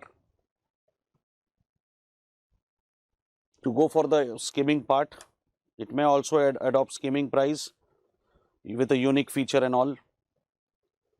So you will finish off the competition, and even if there are competitors, they will be washed out. By the time your next competitor, new competitor enters into the market, you must have recovered major part of your cost structure. So once the competitor enters into the market, we can bring down the cost, we can bring down the selling price, and if we being pioneer, if we being old in the industry with the new technology that we are talking about, people will look after us rather than going for a new competitor because price range is going to be the same. Like if Tesla comes out with a competitive pricing, who's going to buy Tata and Mahindra for electric? I hope you're understanding this. Currently, there is no direct competition, so they are selling it at a skimming price. They are recovering the research and development cost. They are recovering their high promotional cost structures. But if the whole market gets competitive, the pioneer of the product can bring down the price because he has already earned whatever he wanted to earn. He has already recovered his huge research and development costs, which the competitors have not yet recovered. So their competitors will be keen to charge a higher price, skimming price. You will not let them survive. You will bring down your skimming price to penetration or normal price. They will be out of the market because they will either have to bring down their cost. If they bring down their selling price, people will still prefer buying my product because I am the pioneer of the industry. And for a longer period of time, if they are competing with me with a lower selling price, how will they recover their huge research and development and promotional cost? So by the time they enter into the market, I can bring down the selling price and rule the market again for a longer period of time. That is the advantage of skimming price. But provided you're having something unique feature which can identify you, which can differentiate you from others. So that was question number 6, guys. Next question is question number 7. WXY Limited specializes in the manufacture of chemical intermediaries in a very competitive business environment. WXY is a public listed company with the majority of shareholders being institutional investors like mutual fund, banks and insurance company. Now, clearly we can imagine that if these are the investors, they are looking out only for profits. It is located in a water scarce zone in Tamil Nadu. There are restrictions on the tapping and usage of groundwater under the relevant laws. Penal provisions of the law will apply in case of violations. The production process requires water, and amount of water that the company can draw is limited to 19,000 kiloliters. 1 kiloliter is 1,000 liters. Purchase of water is not an option as availability of high, erratic, exorbitant on cost. The company manufactures 2 types of chemicals, W and Y, and these are sold in kilograms. The company is in the process of making the business plan for the year 2023. Based on the actual operating data of 2022 and taking into consideration the inflation and possible price rise, the following product costing we have arrived at. Capacity 8,25,000, 9,30,000. Selling price is available, variable cost is available. Water requirement in terms of liters per kg. You need 12.5 liters of water for 1 kg. You need 10 liters of water for 1 kg for W and Y respectively. So water is a key factor here. Under relevant income tax law prevalent, the companies with a turnover 250 crores and less are taxed at a lower rate of 25% against the normal 30%. The companies intend to keep its sales for 2021 equal to 250 crores or slightly lesser to avail the concessional income tax benefit. With capacity constraints, the company has calculated that it would be still beneficial to the company to stick to 250 crores. Only a marginal increase in turnover is possible over 250 crores. After a higher tax of 30%, PAT, profit after tax, would be still lower than profit after tax arrived at doing just 250 crores availing the lower income tax rate. CFO asked management consultant to work out the volumes in kgs of product W and Y, which would give optimal maximum contribution given the constraint on capacity of water usage and turnover to avail the concessional income tax benefit.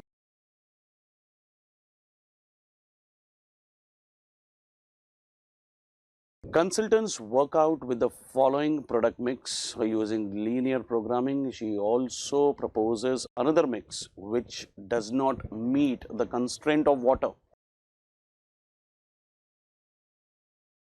But the company could end up drawing excess water permitted at 113 kiloliters, but it will result in an increase of 30 lakhs in contribution. Okay. She says that it is easily possible to do this by managing reporting of water authorities. Volume of W, volume of Y. Contribution in crores. Sales, volume of W, volume of Y, water usage. They have given you constraints required. The CFO is not satisfied with the calculations. He wants you, senior finance manager, to come up with the proper discussion. As we can see clearly, your investors in the company are mutual funds, banks and insurance companies, so they are actually focusing on profit maximization. With the new scheme, definitely your contribution will increase by 30 lakhs, but this is your contribution will increase by 30 lakhs. But at what cost? If your contribution increases by 30 lakhs, that is fine, but don't you think you're going against, you're doing all unethical things? Your requirement is, your suggested quantity is less, you are drawing more. See, when you do that, you're violating certain norms. Okay, so it is not definitely not an ethical practice. That is point number one. Secondly, if someone complains against you, some whistleblower, then probably you'll have to face the penalty, and plus it will be a scar on your image. It will be difficult for you to get government projects after this. Plus, shareholders will think twice before investing in your company having such a reputation. So, on ethical terms, you should not accept it. That's it. That is the only solution which is required to be given. This is about what I said first. You are going for profitability as a base. You should focus on business ethics, and consequences if you are caught are in the last paragraph, and that's why you have this conclusion. That was your question number 7. It was very simple. Next question is question number 8. Quebec Ornamental Company, QOC, has been a name to count on for quality and service. It has been designing wide range of ornamental products for more than 2 decades using the highest quality standards. Such quality is achieved through years of experience and integrity which is maintained by the employees. They are known for their perfection. Wick approached QOC to make inquiry of two products. The two products are fountain indoor fountain known as O1 and large chrome known as O2 for garden.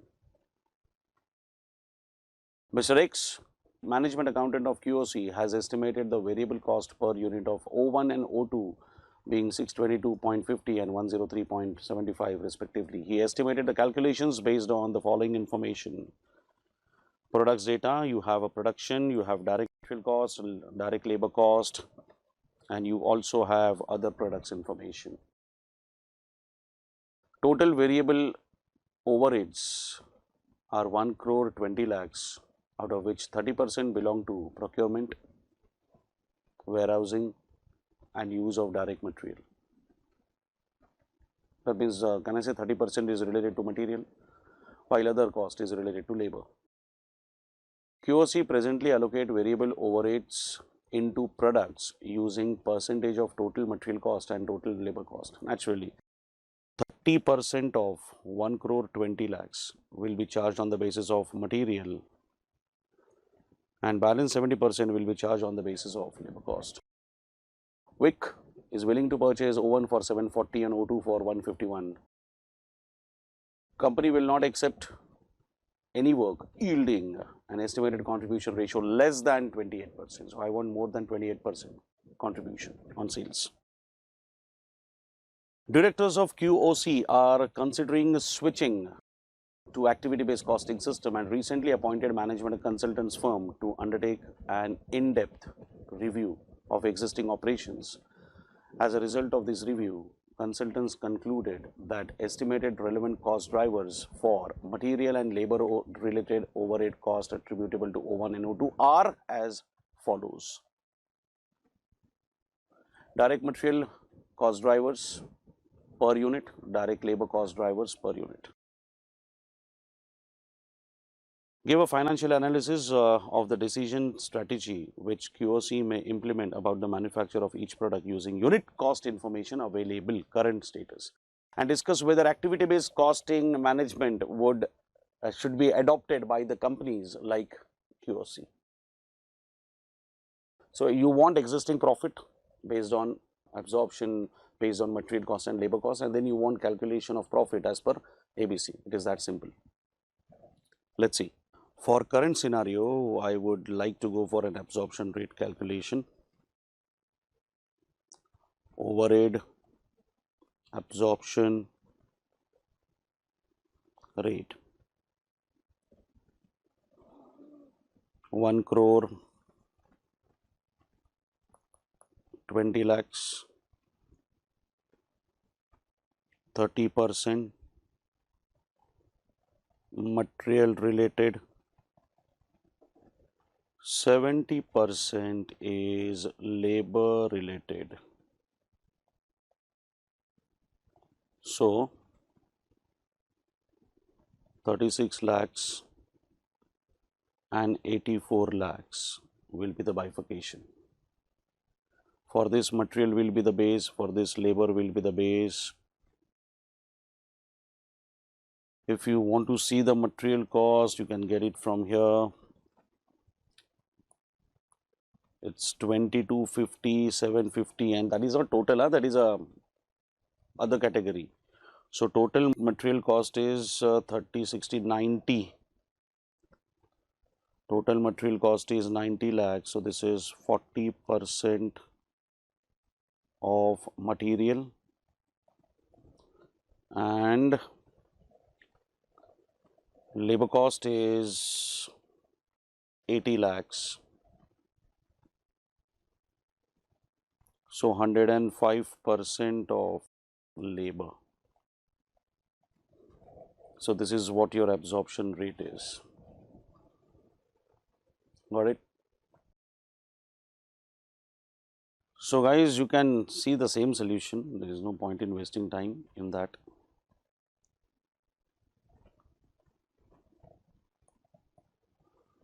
Don't look at this. Yeah.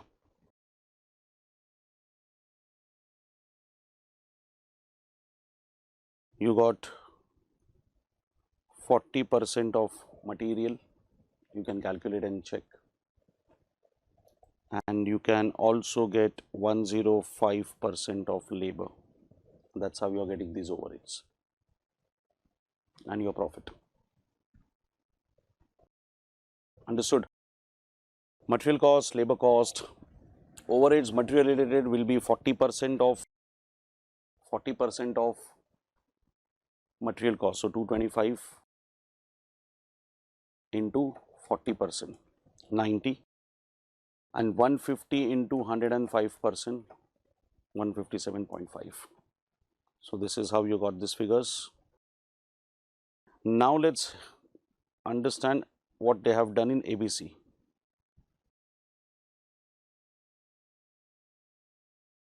Okay. For ABC, they have clearly told us that cost drivers are to be picked up from this. But this is per unit. You can't rely simply on per unit because your quantity structure is not the same. 10,000, 20,000, 80,000 units if you are producing, guys, 10,000, 20,000, 80,000 units if you are producing, 10,000, 20,000 and 80,000 if you are producing, it should be 50,000, it should be 1,60,000 and it should be 4 lakhs. So 560, 610 lakhs will be the base for total of activity for material. Again 10,000 into 7, 70,000, 20,000 into 6, 1,20,000 and this will be again 4 lakhs, so 590. I hope you realize this. You cannot rely on per unit when your quantity structure is not the same. 5:8:5 would have been the ratio had there been a common quantity. Guys, 10,000, 20,000, 80,000 is the quantity structure. You can't simply rely on this. You can see the overall difference in the ratio. So 6,10,000 and 5,90,000. Okay. So 36 lakhs divided by 6,10,000, 84 lakhs divided by 5,90,000.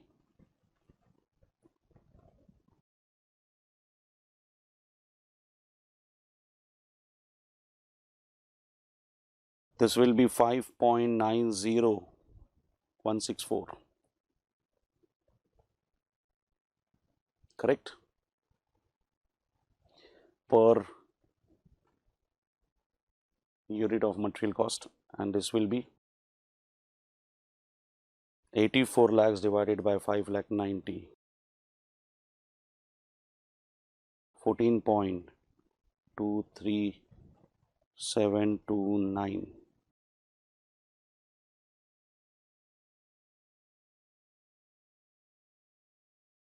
$14.23729. Same thing can be applied. For 1 unit it is 5 and 8. So you can take it on calci. 5.90164. What is your requirement for two products, 5 and 8? So into 5 will give you this, and into 8 will give you this. Similarly, 14.23729 into labor requirement is 7 and 6 per unit. See, total cost is divided by total base. So cost per base is available, which will be applied on individual basis, 7 and 6. So into 7, 99.68, into 6, 85.44. That gives you That gives you the overheads as per ABC. So now on the basis of this, we can find out. See, this is material cost per unit. Material cost per unit is total material cost divided by quantity and total labor cost divided by quantity. I don't see any doubt in this now. So this is what they have done. So their profitability as per current scenario is 15 and 31. But if they follow ABC, it's going to be 31 and 29. So naturally, if you are following ABC, then this is a concern, because I cannot accept contribution ratio less than 28%. So let's see how to write this. Here they have clearly mentioned QOC should have opt to produce O1 for WIC as contribution to sales ratio is 31.87, which is higher than the desired one.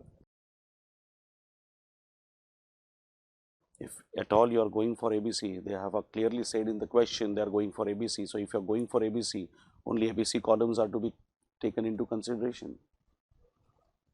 And O1 gives me more profit. In fact, more than what I require, more than 28%. Correct? Now, what is asked in the second part of the question? Discuss whether activity-based management would be adopted by companies like yours. Of course, yes. What are the benefits? See, here you'll have to write something about activity-based costing, that it's a tool to manage cost, which is the most logical base. We can charge all drawbacks of absorption costing will be eliminated. Operational activity-based management covers action which involves efficiency and lower cost. Strategic is you doing the right things, that means right cost drivers are you see in case of absorption costing, we were randomly picking up material cost as a base, labor cost as a base, machine hours as a base, even if the entire cost structure, not all elements of cost are related to machine hours or material cost. No? So it will help you out in getting the right amount of, overheads to be charged to the customer. The only risk with ABC activity-based costing is some cost values are not reflected, like intangible benefits can't be reflected, like good working, pleasant conditions, ethical norms, all these things are not getting reflected. So that is the only area where activity-based costing cannot be followed, but then that's fine. Some companies like QOC may adopt ABM to improve their operations and obtain useful activity information. Rather than going for random machine hours and material costs as a base, I am going for the most accurate base. If there is a setup cost, I will use number of setups. If there is an inspection cost, I will be using number of inspections. I am not going to club setup and inspection together as factory overheads and divide by machine hours. No. So that is an advantage of activity-based costing which you are supposed to write here. Simple question, simple solution. Is that clear? And it's covered in JKSC also. So only names have changed, rest everything is the same. That was your question number 8. Christine LLP sells a wide range of household products. The firm has recently received few negative feedbacks about the product and the customer services. CEO is not happy with this. So customer satisfaction is the concern here. Nowadays, when social media plays such an important role in making decisions, it's crucial to keep an eye on the quality of customer services you provide. If you don't care about customer satisfaction, don't expect them to care about your services and products.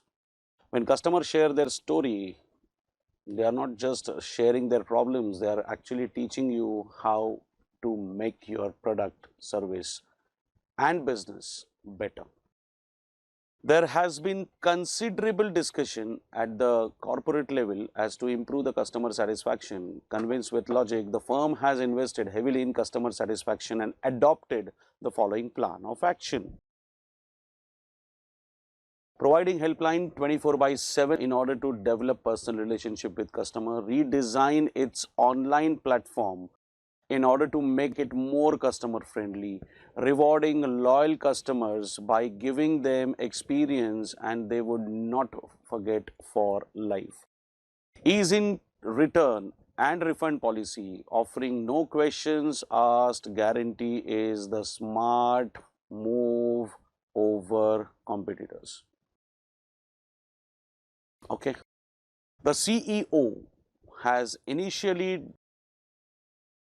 delighted to see their efforts pay off in the form of higher customer satisfaction index. However, he is anxious to see the corresponding financial results.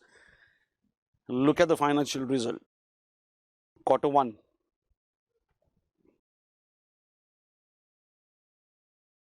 Satisfaction index was 86, which has increased.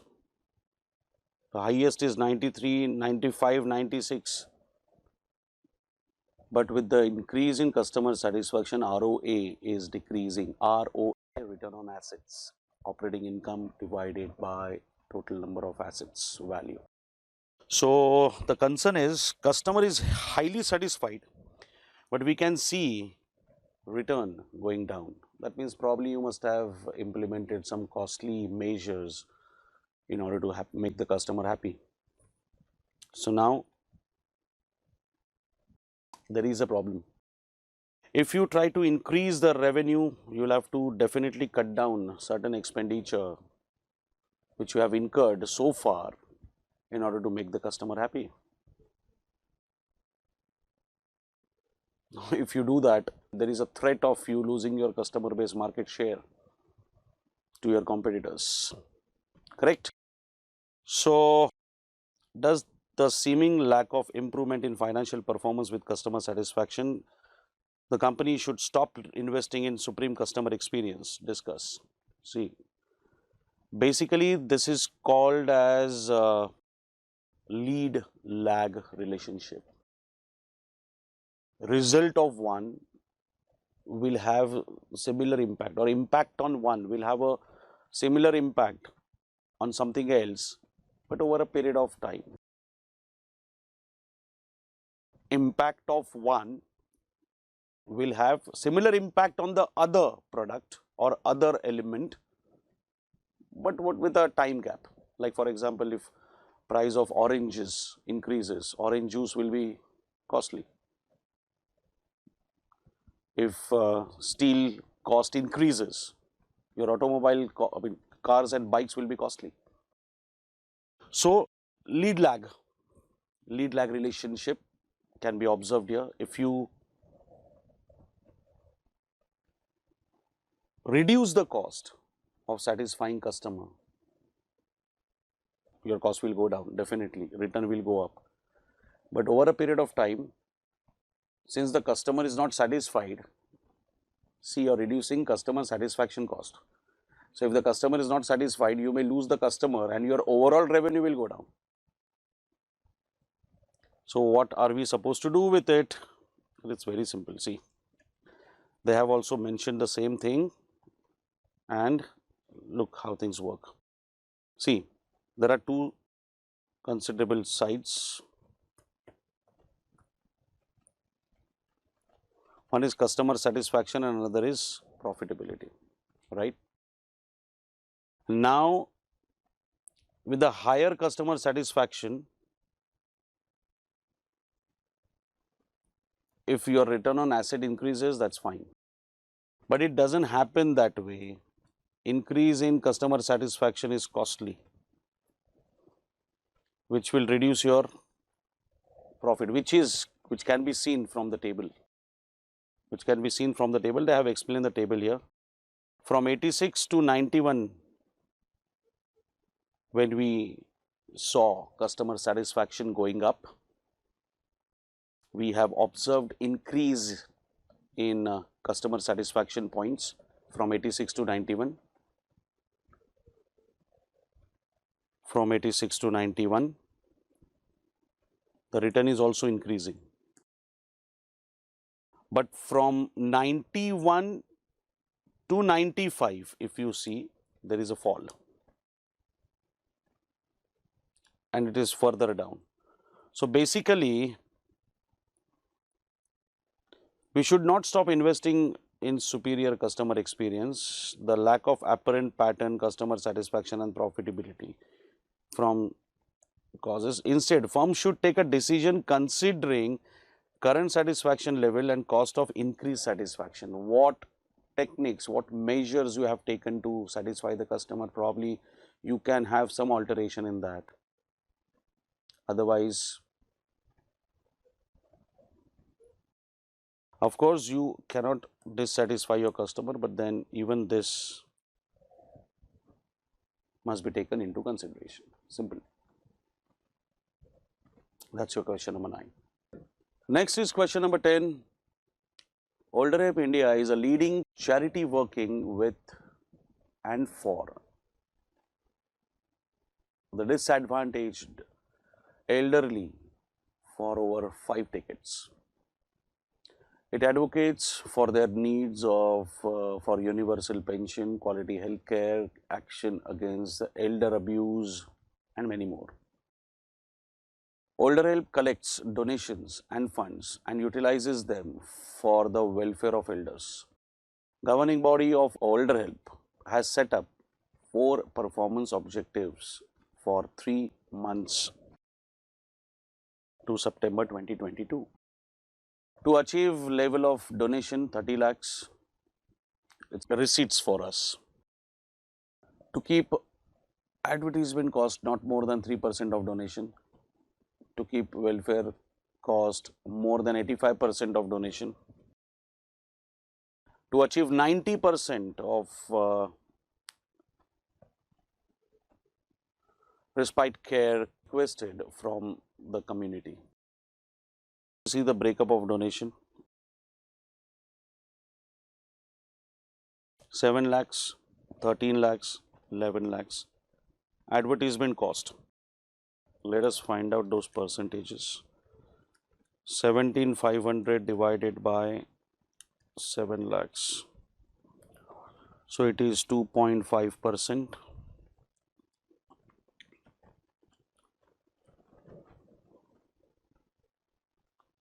It is 4% and this is 3%. 574 upon 700. 82%. 1092 divided by 1300. This is 84%. 979 divided by 1100. 89%. In the month of September, you have met the target of advertisement cost as well as your external expenditure.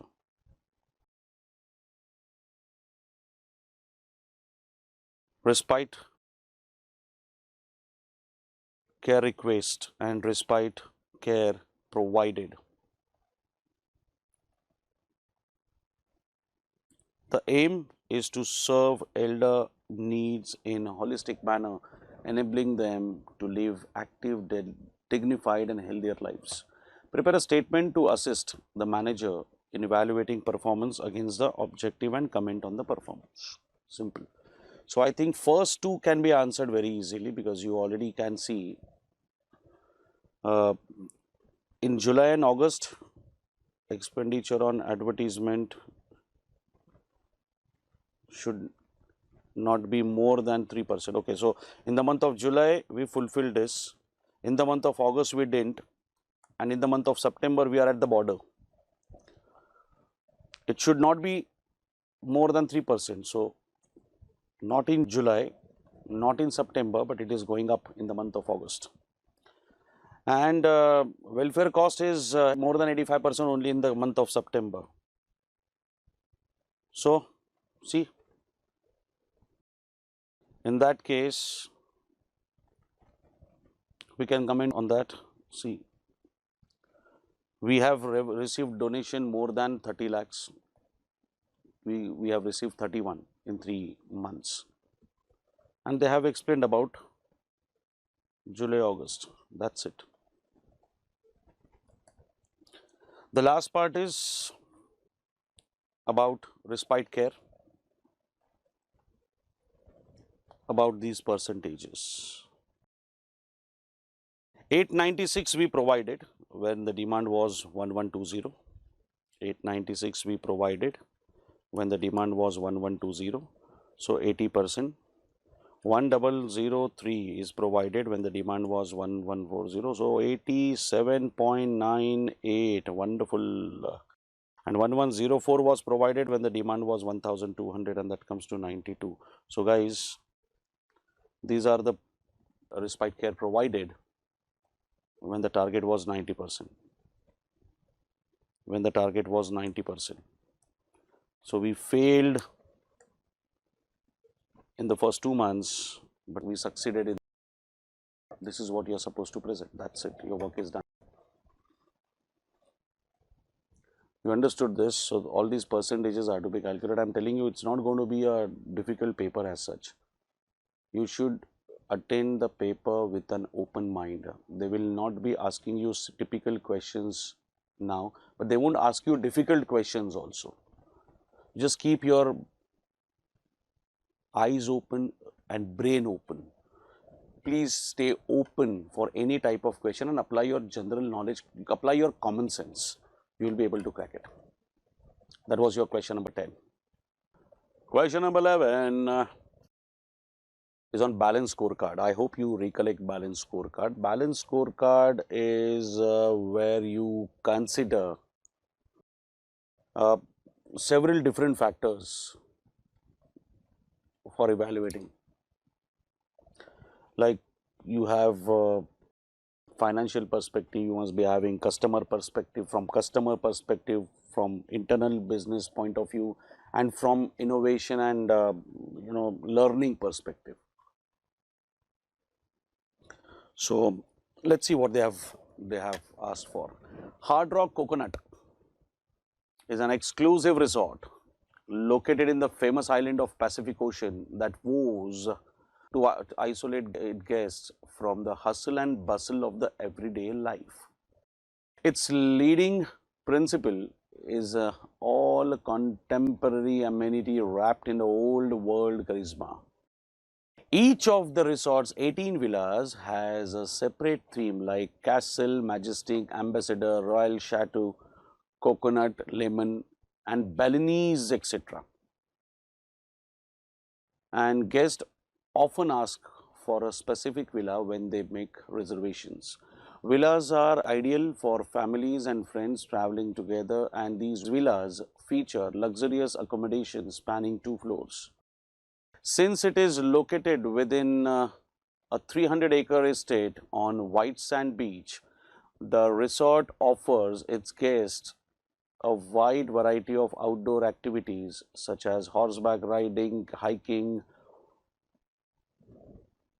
diving, snorkeling, sailing, golf, and so on. Guests could also while away the day relaxing in a pool and availing themselves of a resort's world famous spa, Hard Coco Spa. The dining room, which only has 3 tables for public, is acceptable, proud of its 4-star rating. Develop a balance scorecard for Hard Rock Coconut. It is sufficient to give 2 measures in each of the 4 perspectives. You know, now there are 4 perspectives. I told you: financial, customer, internal business, as well as your innovation and learning. So how would you suggest? If I talk about financial, you can go for economic value added as a base. You already know, find out revenue, profit per villa, how much you're getting. Customer perspective, if you see, then the repetitiveness of customer, the repeat value of the customer. Then you can also evaluate things on the basis of how many times customers complained, what are the different complaints, whether the complaints were handled properly or not. All these things can be taken into consideration.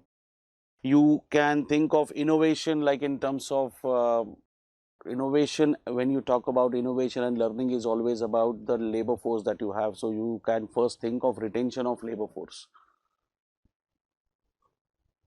and plus giving them training, upgrading them with new services. If a person can handle more than one task, it will be useful for you also as an enterprise. And internal business, if I talk about, then your operations. What are your ratings? What is your work culture? How you are making your workers work? What are the shift timings? What is the amount that is being incurred in terms of maintaining the asset? Because maintenance is the most important factor, because if it is not implemented properly, then there will be customer complaint, and you may not get the customer in the future. So these are the areas where you can think of going for. So that is what they have clearly said. So you can have a glance on this. It's very simple. Basically, there is nothing to be discussed as such. They have asked for only 2, but we have discussed all 4. That was your question number 11. So the next question is question number 12. The following are the income statements of 2 firms in the same industry: firm WG and firm WD. Revenues are given, variable cost is given, contribution margin is given. We also have fixed cost, we also have profit before taxes, and we are supposed to identify the strategy, cost leadership versus differentiation, followed by 2 firms. Justify your classification.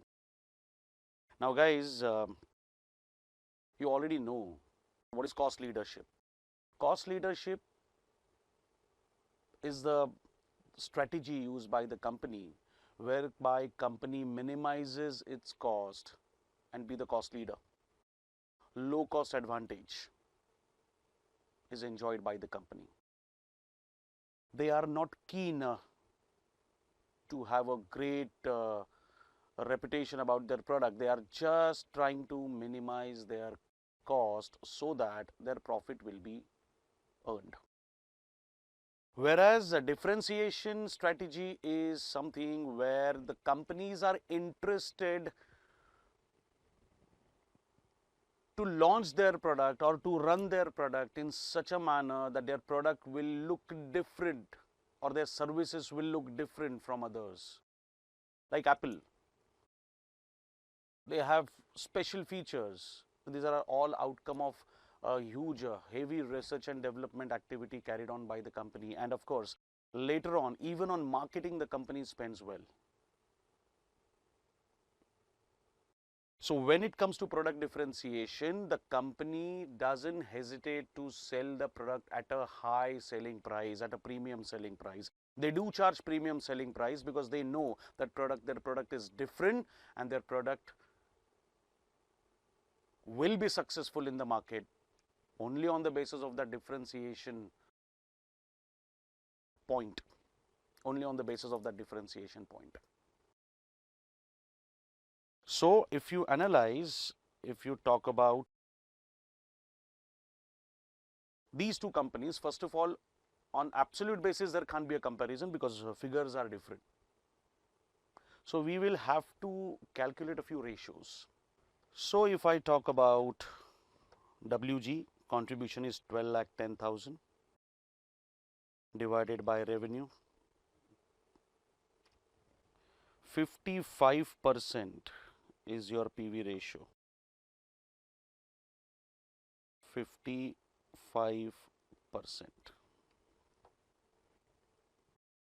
And if I calculate PV ratio of the other company, it is 40%. Okay, so that means WG has a major profit share. WG is earning more profit.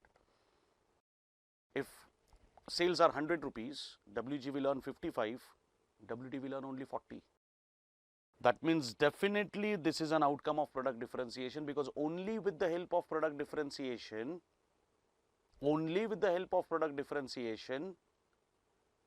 you can charge the premium selling price, and your premium selling price will always lead to a higher contribution, because guys, ultimate variable cost of the product will always be the same, will always be relatively same. There won't be a huge difference in terms of cost structure. But because of branding, because of having a differentiated image of your product, you can charge a premium selling price which your competitors are not doing it. That means their profit will be lesser, their PV ratio will be lesser than your PV ratio. That means it is clear that WG must be using differentiation policy, because see, if PV ratio is 55%, it is definitely an outcome of premium profit. Secondly, I am also calculating fixed cost ratio on sales. If I do that, that comes to around 35%. Whereas the other company is charging hardly 30%. I mean, for WG, if the sales is 100, your fixed cost is going to be 35. Your fixed cost is also more. Whereas WD, if I talk about, it is, if the sales is 100, fixed cost is going to be 30. That means this company believes in cost leadership. The cost is less. When any company follows cost leadership strategy, their intention is to minimize the cost. Their product may be popular, may not be popular. They don't want to be on the top of the world. Okay, if iPhone is going for product differentiation, there are so many others, Xiaomi, Vivo, then Lava, and so many companies. Some of them are even closed down now. But there are so many other companies which are basically concerned with the cost leadership. Minimize the cost and sell the volume. We won't charge premium. So similar phones are available at different prices. And people don't hesitate to pay more for Apple because product differentiation. And the other companies don't focus on product differentiation, they focus on cost leadership so that their profit can be maintained. So we can see a least cost in case of WD. So this has to be cost leadership strategy, and we can see more PV ratio here. That means WG must be following the differentiation strategy. That is what you are supposed to write in the notes. That's it. Next question, question number 13. JL Limited manufactures weighing machines of standard size and sells its products to two industrial customers, namely MT Limited and KG Limited, and the dealer MG Brothers, having shops in different cities. The maximum retail price per unit of weighing machine is 11,000. Per unit average cost of production is 5,500. Out of 5,500, 40% is fixed cost. Acha, listen. If 40% is fixed cost, balance 60% must be your variable cost.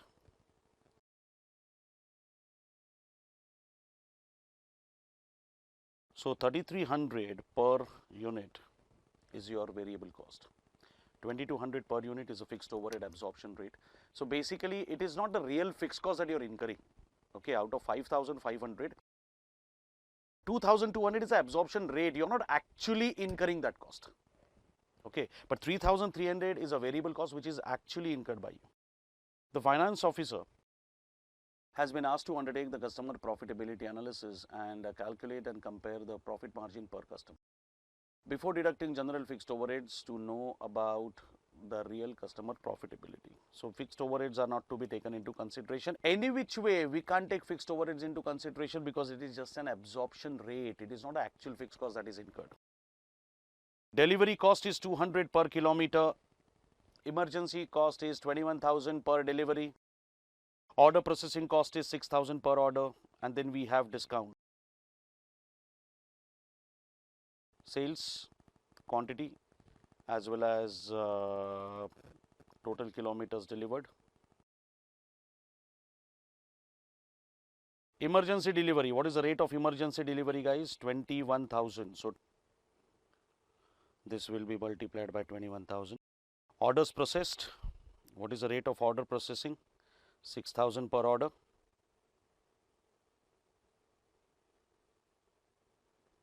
$6,000 per order. Then delivery cost is 200 per kilometer. Okay, we'll find it out. Discount is, discount percentage is directly given. Sales commission is also given. We can directly subtract it from selling price. You also have advertisement cost.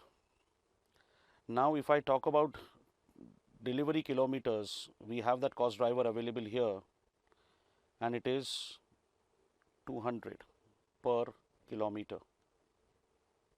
All right. So we have cost driver, we have rate of cost driver. Identify the most profitable customer. Simple it is. You have selling price.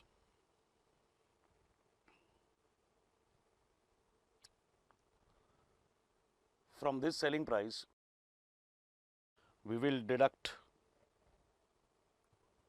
these two discounts.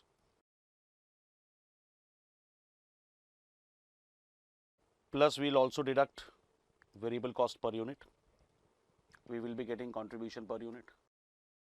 And then we will multiply that contribution per unit by respective sales quantities. That will give us total contribution earned.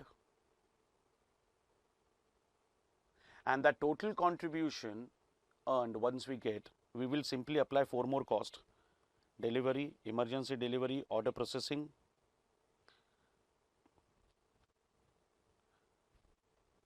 as based on ABC, and then we will also deduct advertisement cost.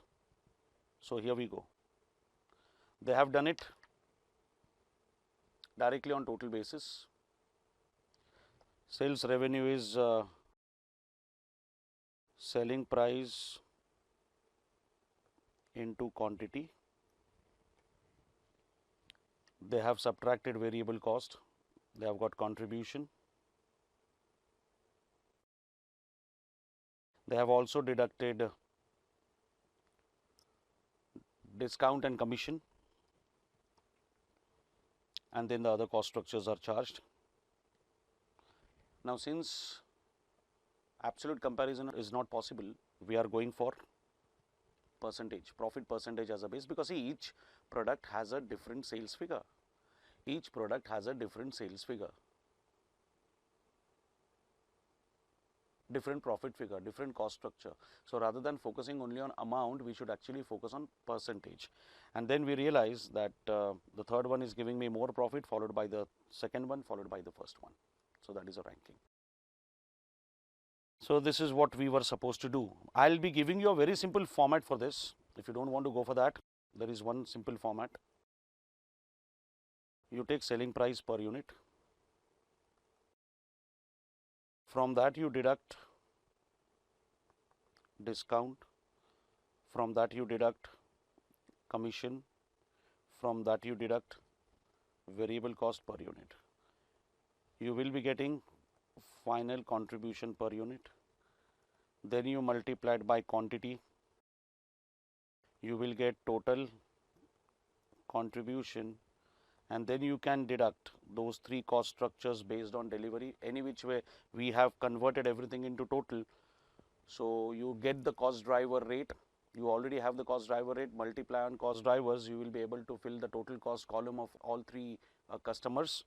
And finally, you also deduct fixed cost. Automatically on the last line you will get profit, and on the next line you can get profit percentage. This is the simplest format. There is no need to go for such a huge calculation. Selling price per unit minus discount minus commission. You already have percentages. Variable cost per unit 5,500 was a total, 3,300 was a variable portion. So that is subtracted. Contribution per unit will be available. Multiply that immediately by quantity. You will be converting your per unit into total.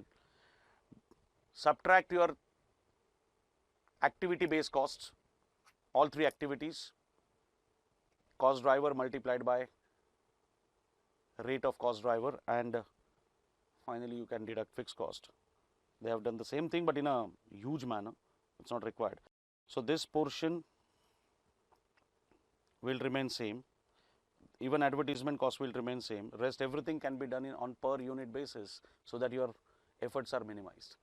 Once you get contribution per unit, multiply by quantity. Total contribution once you get, subtract 1, 2, 3, 4, you will be getting profit. Next line, profit percentage. Last line, ranking.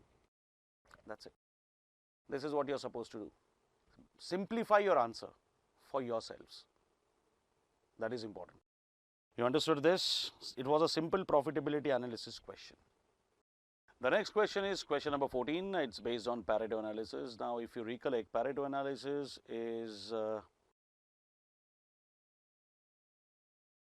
something about focusing on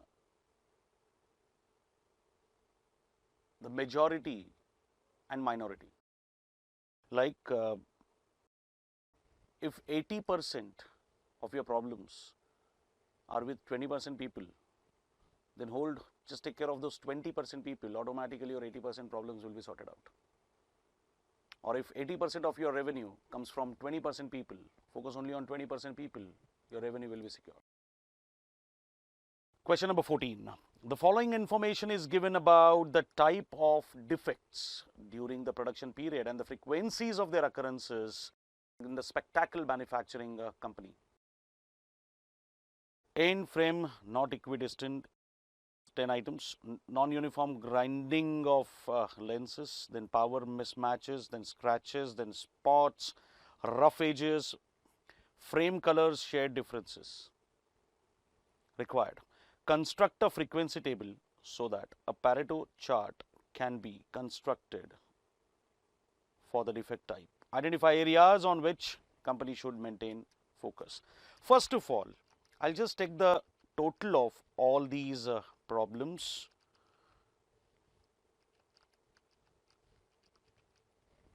The total is 300. Got it? So out of 300, 10 times it has happened. So that comes to 3.33%. This comes to 20%.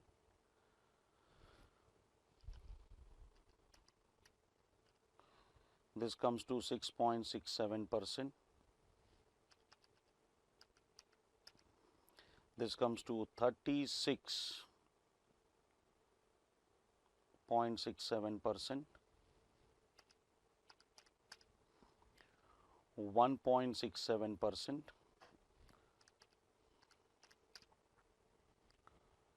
23.33%,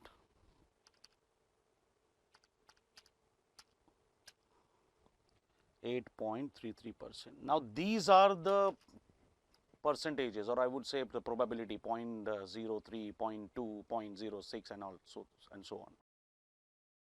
We will have to arrange these problems. We will have to arrange these defects in the descending order of percentage. So this is my first problem, this is my second problem, this is my third one, and so on. Here we go.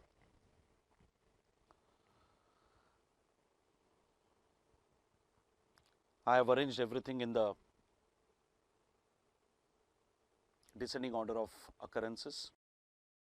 Now 80% defects are to be accumulated first. So 36.67 plus 23 will give you total 60%. So first two defects contribute 60% of my problems.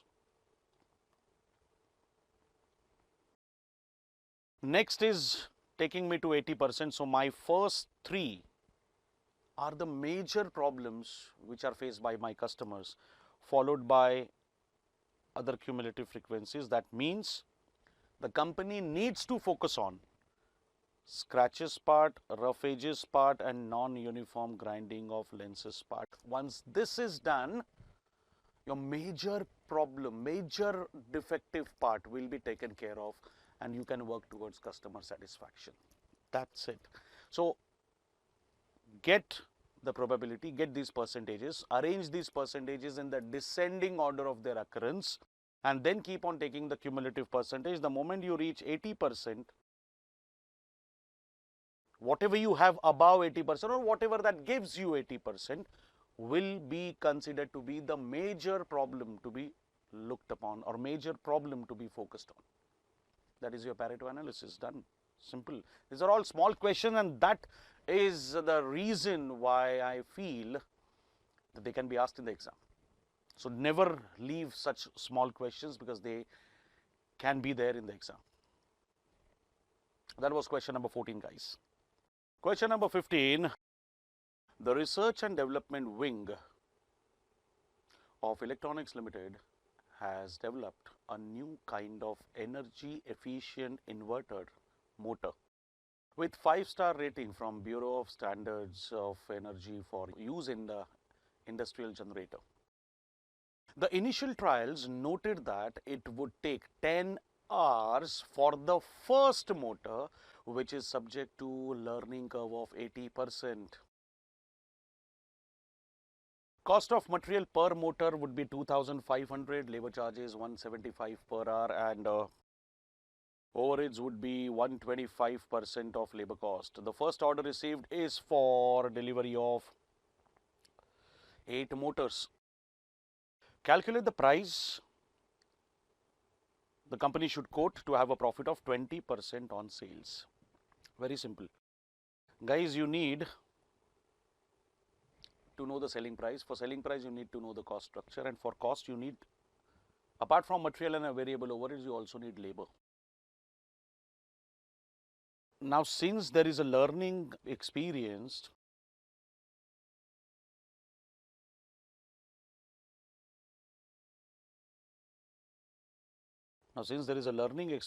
we need to first find out total number of hours.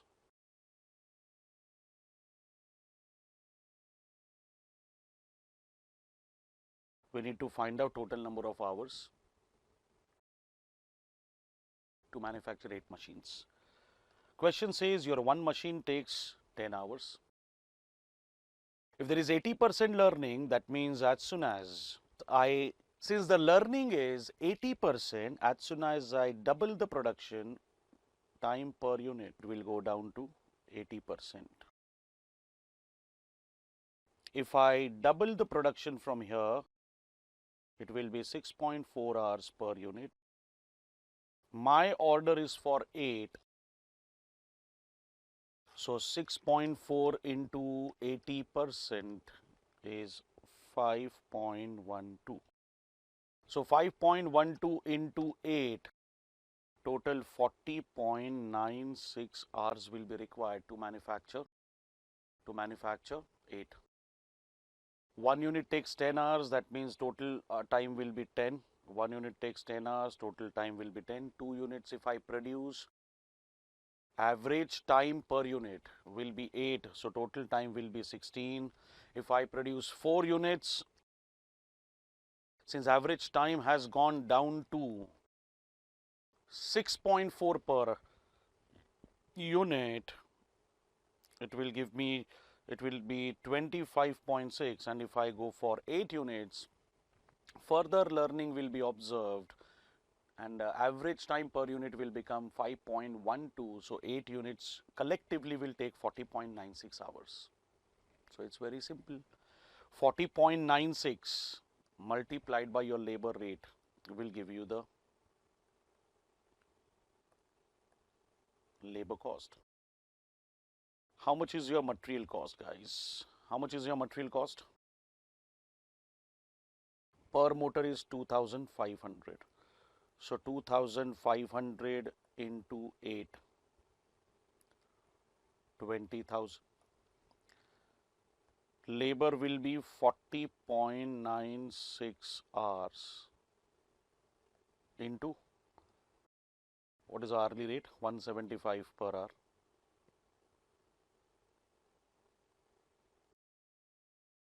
So 40.96 into 175. 7168. 7168. Then they have also given us information about overheads. Overheads is going to be 125% of labor cost. That's the reason your labor cost should be accurate.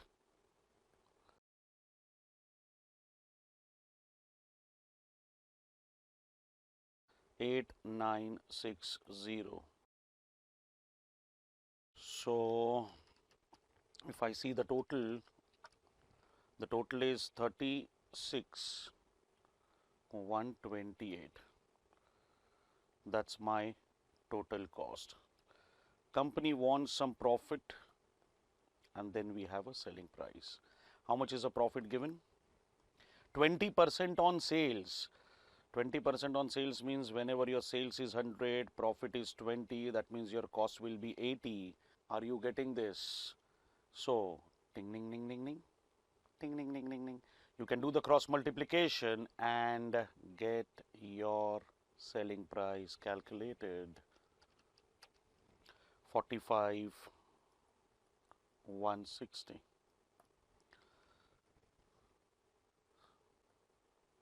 This is the selling price of the entire order, not one machine.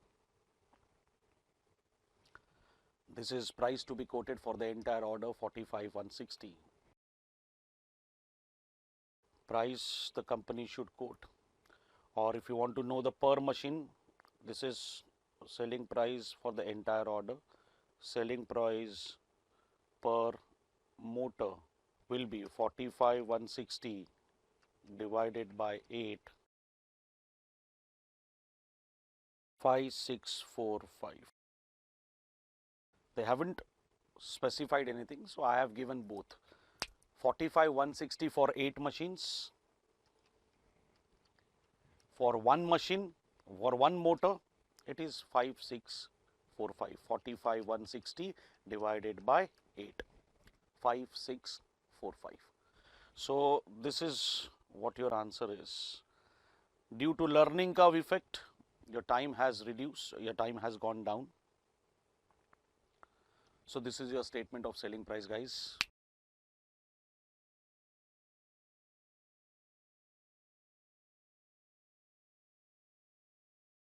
And this is your learning curve effect.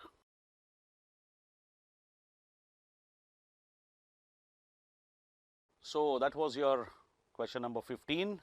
So that was RTP for you guys. Just do this JKSC material any which way you are doing. So that material will be more than enough for you to crack this examination. And our helplines are also available. So whatever doubts you have, you can get these doubts solved there. But I'm sure you people have understood everything. I'm sure you people will do well. So here Professor Mayuresh signing it off on my behalf as well as on behalf of JKSC. Wish you all the best, and I'm sure you're going to crack this exam. Thank you so much, guys, for watching this. All the best.